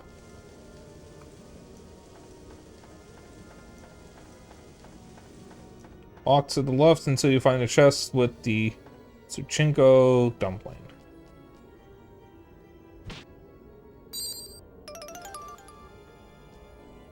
Tsuchinoko, IGN. What the fucking spell? The fucking strategy wiki guide gets everybody's genders wrong. And this guide can't spell the items correctly. When you had wings, you could fly past the GM's encounter. Too bad he banned flying. We have partners with wings. The light elves in this game have wings. Alright. Second chest. Go right from the chest until you get knocked down by a sand waterfall.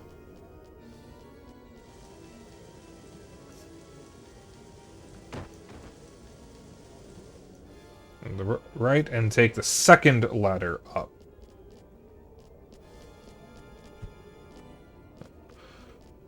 That's the first. Second. You can heal yourself with the life circle. Okay, I don't need that.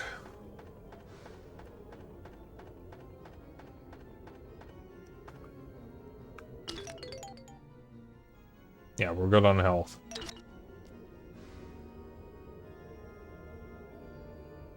Go to the right and knock yourself down in the waterfall.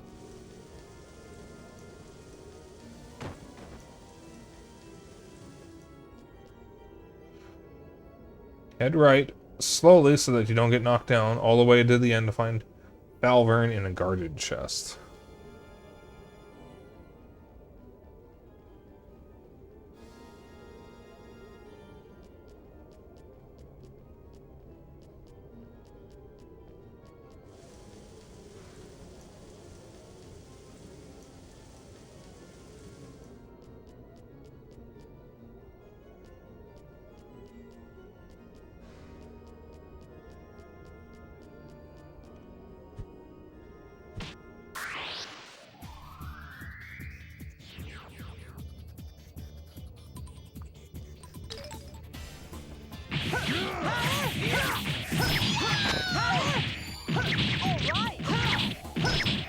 Yeah, I've been streaming some RPGs because I wanted to share them. Going forward, I might go back to my original plan of streaming less of them. But I really only stream one RPG at a time, so I would definitely make exceptions.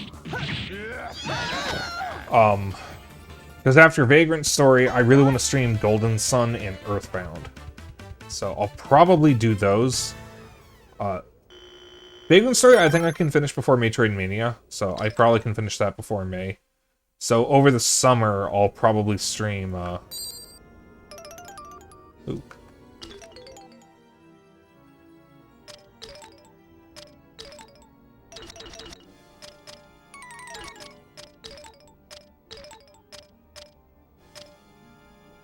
Damn, it's actually better than my current weapon.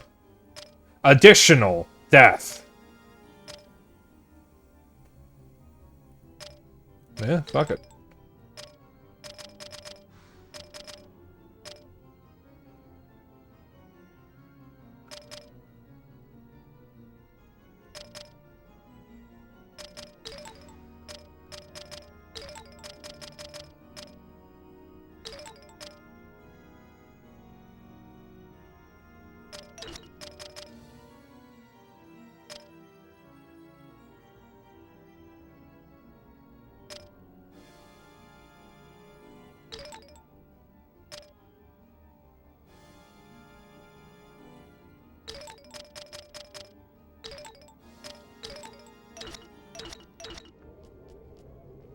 Alright, so I'm going to the end now. Follow the steps to get there from the chest.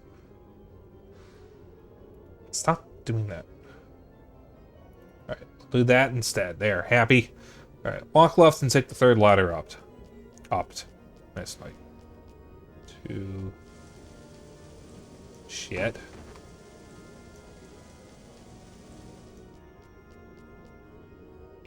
Music seems a little quiet here. So it's 1, 2.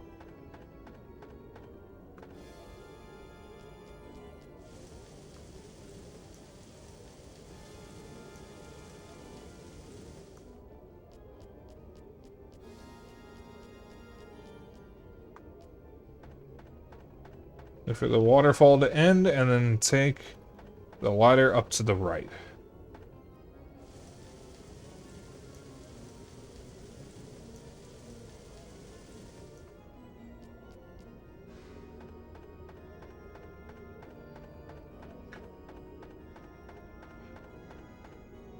Go right and take the first ladder up.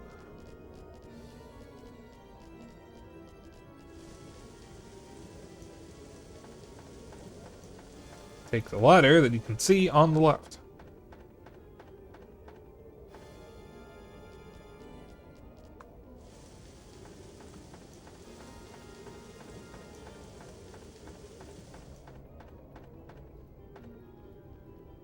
Again, take the ladder just to your left.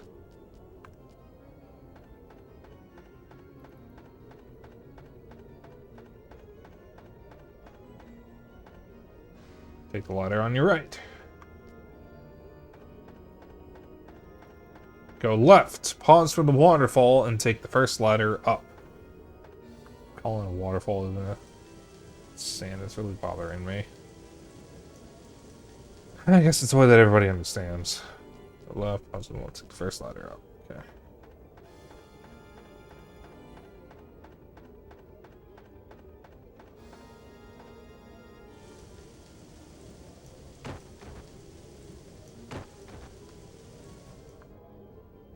Wow, it is literally right there, isn't it?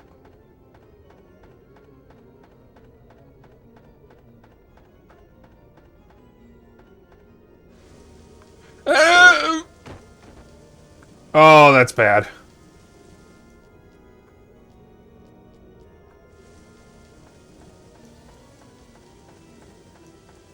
Oh, they're not connected. Oh, that's really bad. I think I need to go further down to cross over.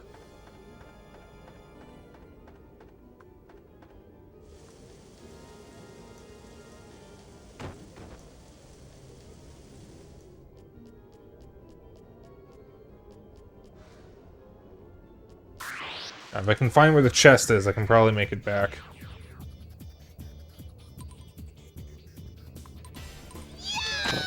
Zeno, did you have an issue? Oh, the sword's fucking cool looking. Zeno, did you have an issue here, or do you even remember?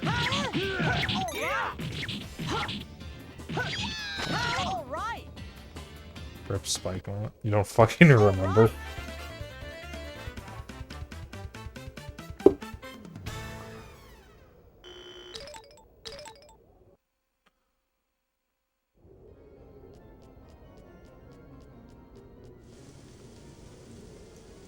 I hate everything, everything and anything. Oh, maybe this is where the chest is. No, it's not. The chest will still physically be there. I saw something over to the right that looks like a chest.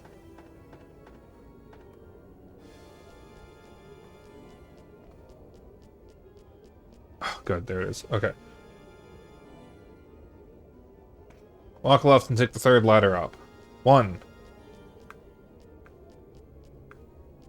2.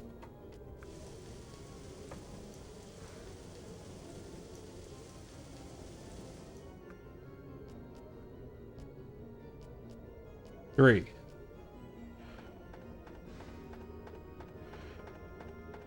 Wait for the waterfall to end and then take the ladder up to the right.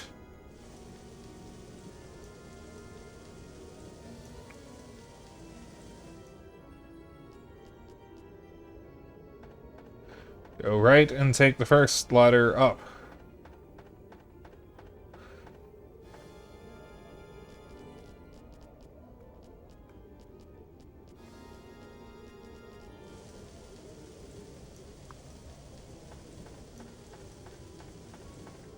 Take the ladder that you can see on the left.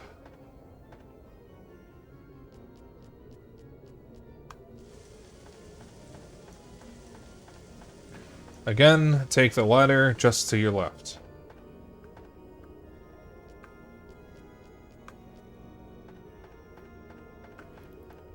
Take the ladder on your right.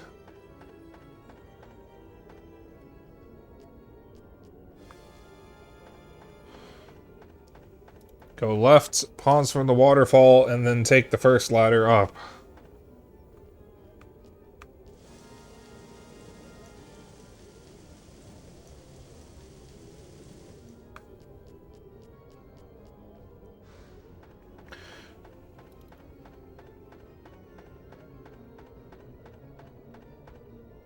Here, there are 2 sand... Okay.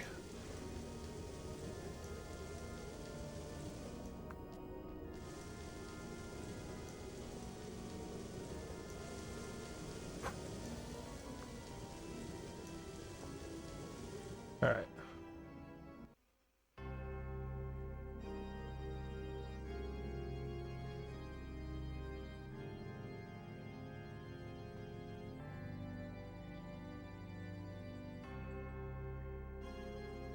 Yeah, I know it's dark. It's give me a moment here.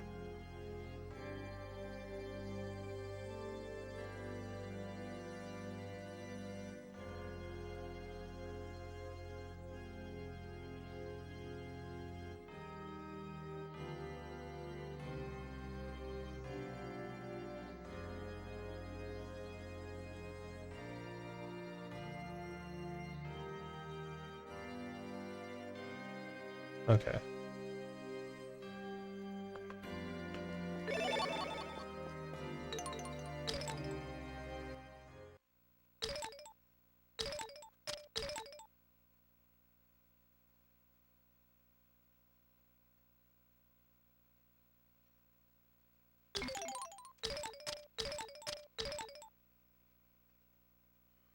Just in case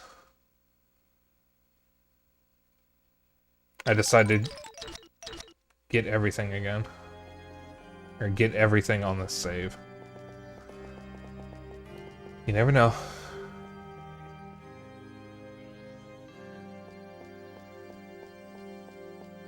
Huh? It's you. Lord Lucian. Lady Ridley is above us, at the very top of the castle. What? She has been overtaken by the elf within her. Help her quickly. Ridley!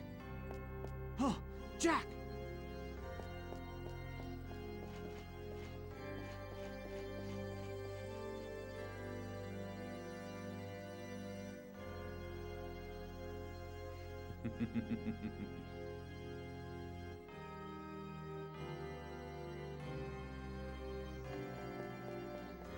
Gold Dragon Castle.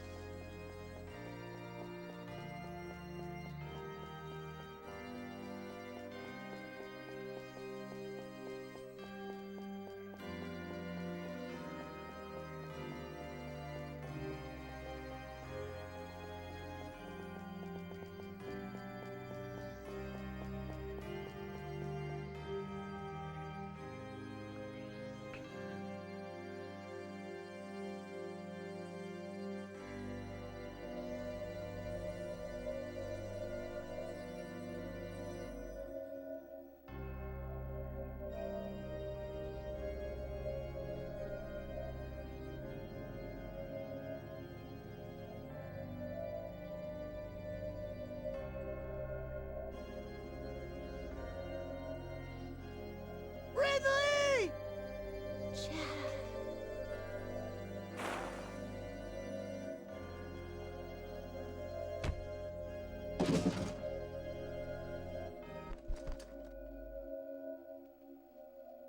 Ridley, it's okay now. We've come to rescue you. Lady Ridley. You came. Ridley.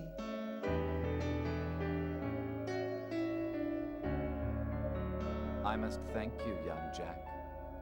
Lord Lucian? Thank you for preventing her awakening.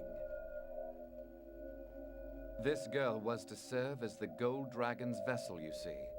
There was nothing I could do to stop it. For I am Aphelion, the Silver Dragon!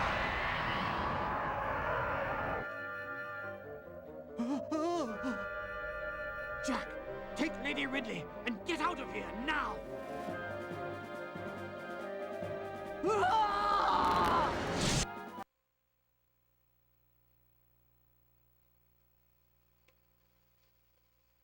Shit.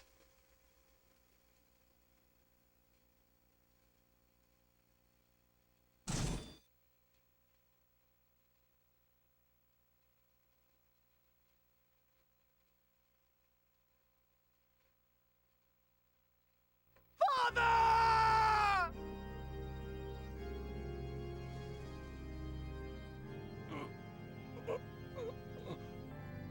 With you at my side again, I do not fear death.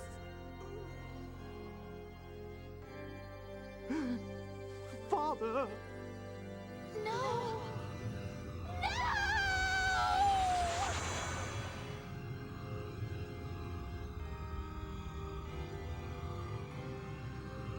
It is done! It is done!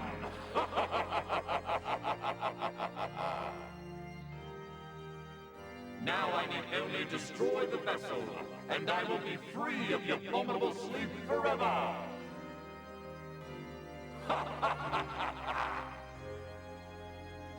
Humans! We shall live together forever, until the end of the world itself!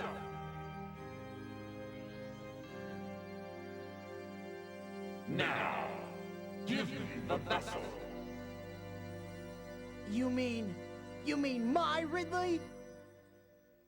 Over my dead body! Hubby ho, let's go.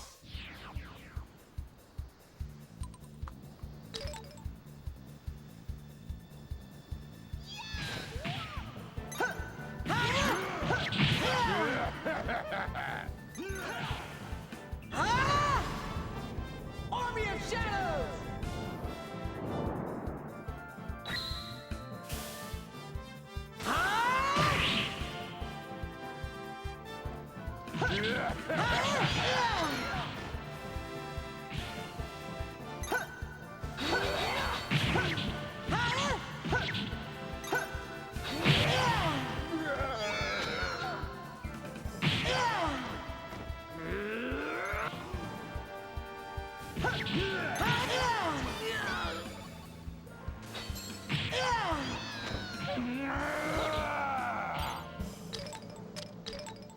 Heal ally!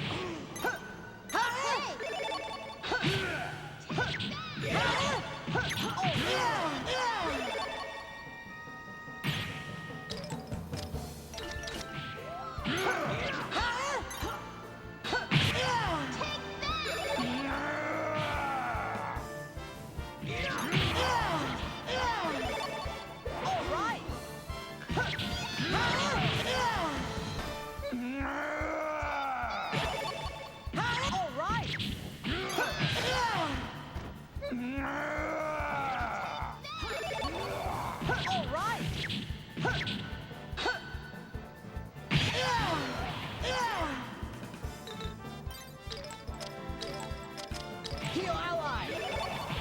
Okay! No way! Heal ally! Okay!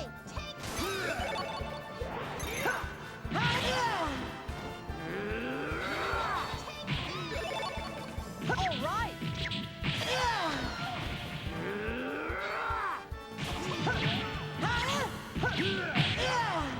I'm not sure what that green 10 I keep seeing is.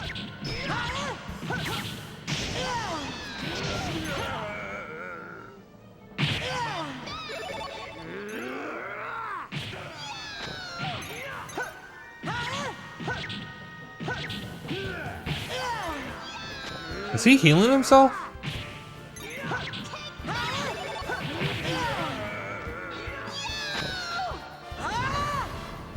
Army of Shadows!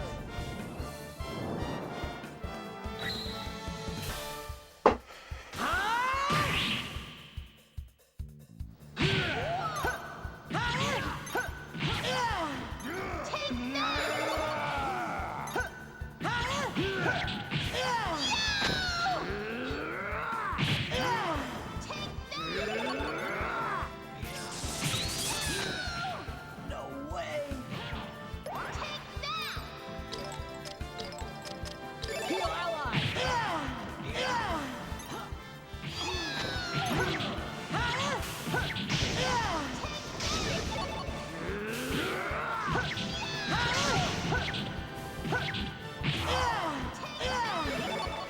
All right! Heal ally! No way!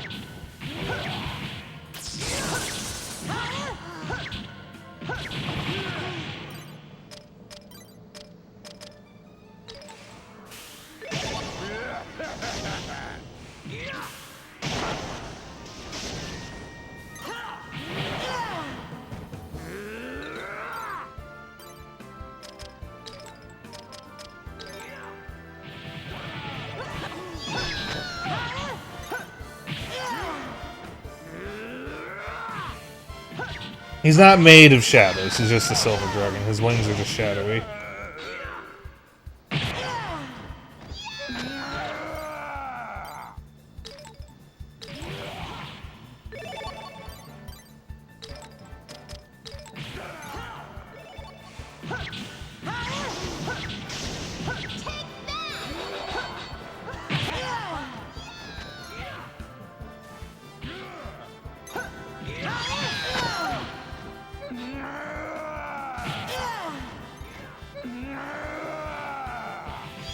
JJ, please shut up.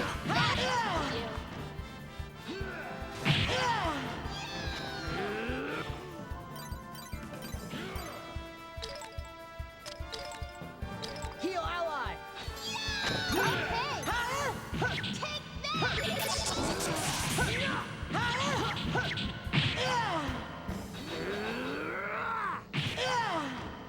Darn it!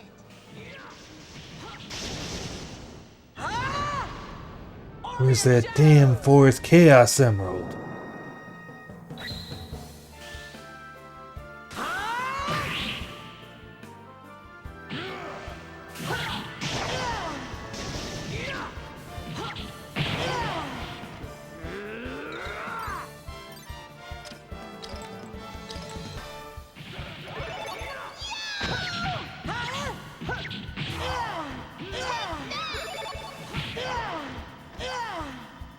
You.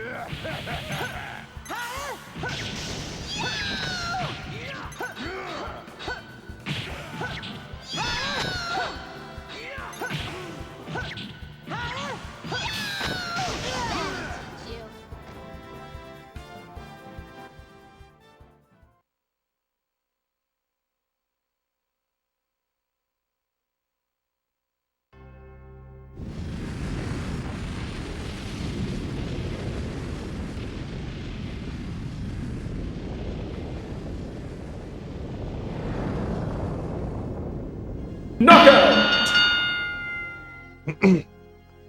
We did it. The Guardian is destroyed by that which he would guard. The power of humans is truly an awesome thing. We are powerful because we protect the people we love. The desire to protect those that we love gives us purpose. You may be right. You humans, you have no need for guardians anymore. What do you mean? Dragons exist only because humans want them to exist. It was your choice. Humans were ruled by dragons because that was what they will.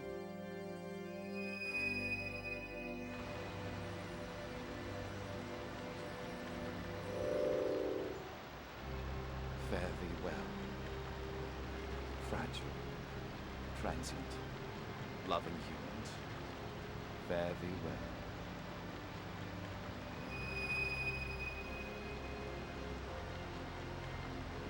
well. Lamels, you know? It's a good thing I did grind.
We did it. That's Radiata Stories.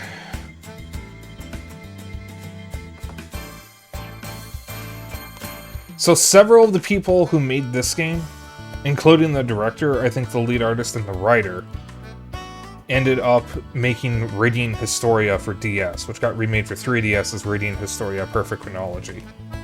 Who's that guy laughing? That was Lord Zane, the leader of the Light Elves.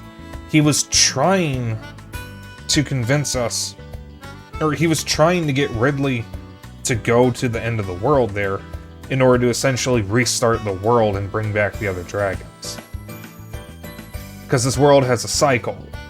There's dragons guarding each race, and the dragon that guards the human race takes a vessel and then swaps out with the other dragon to restart the world. All the other races survive the restart except for the humans. So he was laughing, most likely because he thought the world was going to restart and then stopped when he realized that wasn't happening.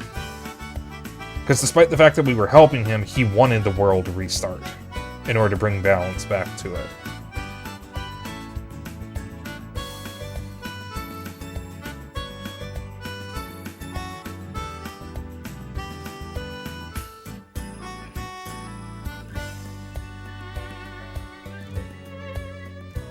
"20 years later, I finished Radiata Stories."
So, I'll wait for the actual credit. There's supposed to be an ending cutscene, I think.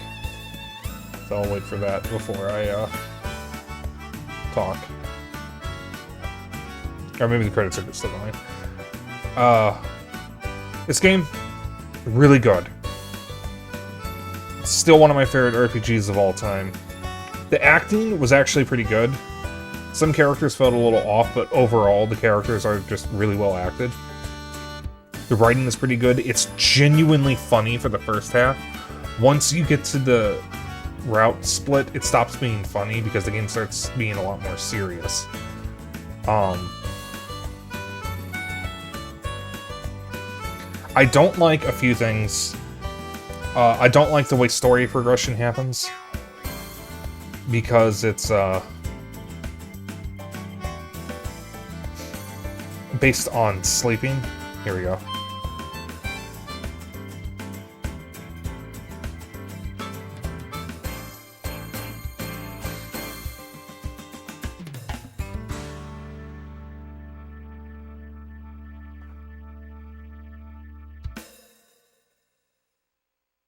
Oh.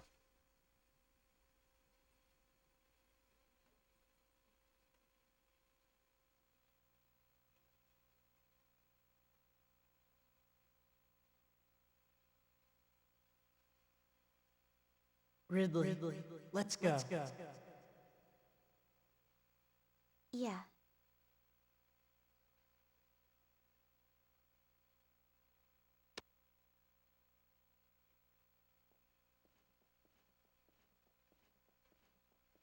She's still sparkling.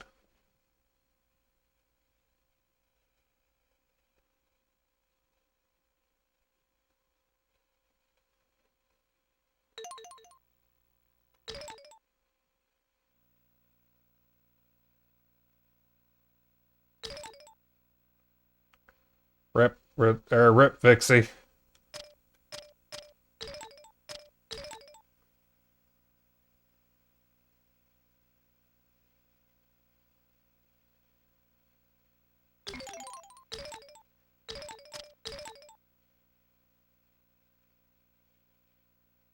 Now they're dead.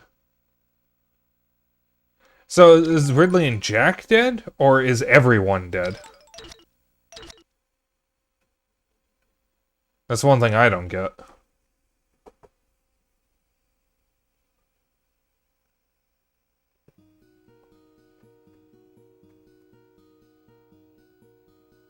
Okay. So, like I said, the things that I don't like how progression is handled with the story where you have to sleep. I don't like that there's no easy way of passing time. You either sleep till morning or nothing else. I really don't like that no human joins you in the non-human route, other than Gans, Gawain, and Ridley. I really think at least, like, Adele, Genius, Jarvis, and Daniel, maybe Clive. Maybe a couple other characters. I think it would have made more sense for them to join you, especially Genius and, Daniel. Maybe not Jarvis.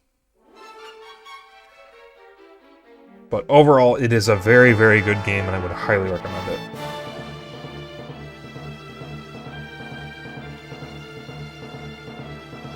The main theory I see going around is Ridley is now fully Quasar's vessel, Jack is either dead or is now a Felion's vessel, and all other humans are dead.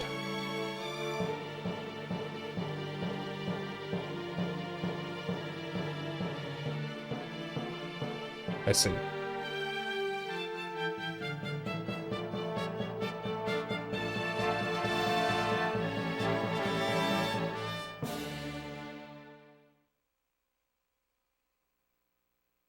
That's Radiata Stories. 20 years ago. That's when I got this game. And I was obsessed with it. But I never finished it. And now I have.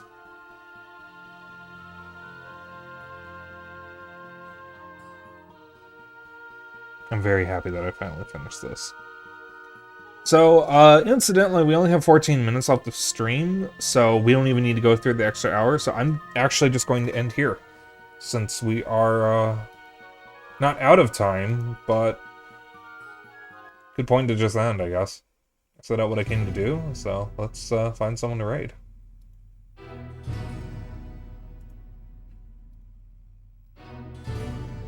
What stream? Thank you. Thank you, Fix It. Let's see here.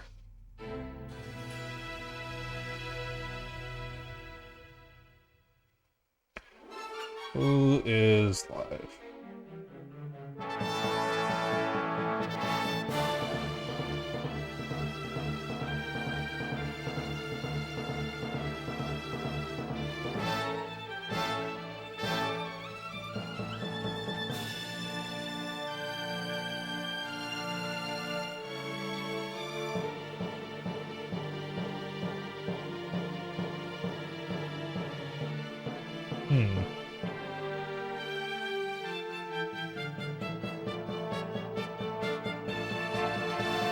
Alright, I know who we're gonna raid.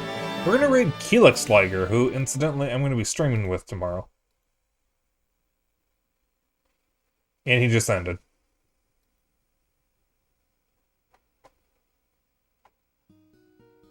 Shit. Okay. He was live a moment ago, what the hell? Okay.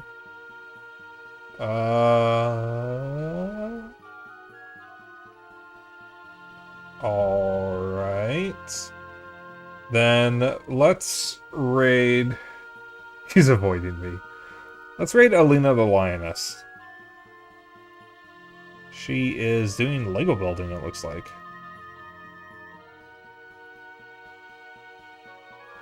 So, I'm gonna raid her. Alright. So I'll be back tomorrow. with, what is it? Super Mario Party Jamboree with Thrice, Kelta, and Keelix. And then that'll be it for me for the week. Next week, we start Vagrant Story, which I'm really excited for. So, Zeno, you have until next Thursday to finish the game. If you don't want to get, well, I mean, I'll be way behind you even if you don't. So,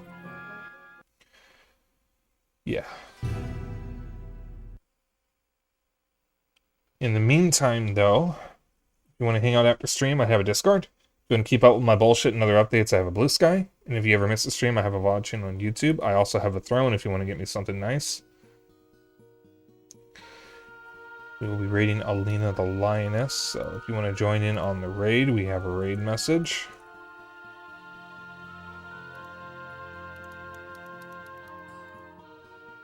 Dapper Dragon raid. You can just copy that raid message. Use whatever emotes you want, as long as you copy the raid message, that's all they care about. I will see you all tomorrow. Have a good evening and good night. Sorry, I grabbed a guide. If you want to follow, that's formatted kind of weirdly, but it makes sense for the game. Okay. Send me it when it becomes relevant. So just send me it on Thursday. Next Thursday. I don't need it right now.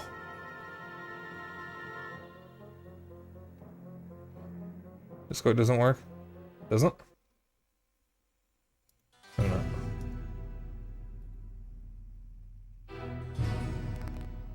That's weird. It works for me.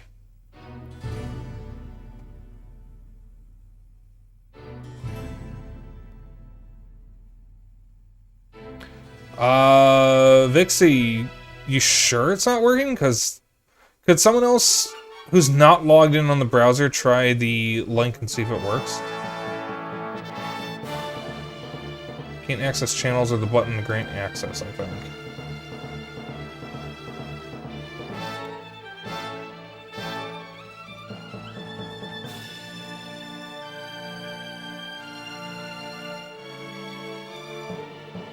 Oh, you have to... It's in the rules. You have to agree to the rules first. The rules and channel guide are in the same channel, so you have to scroll up on the rules. That's it. Yeah. Probably something I should fix at some point so that's more visible, but... I felt it makes sense because that's also the rules of the channels, basically. So. Alright. Usually it's at the bottom of the page. Yeah, I set up the channel list after that. I need to fix it, but I don't want to mess with the bots again, so I might just make a separate channel rules. So I don't have to do that. Alright. There we go. Okay, now we're raiding. Okay. I will see you all tomorrow. You all have a good evening and good night. Bye.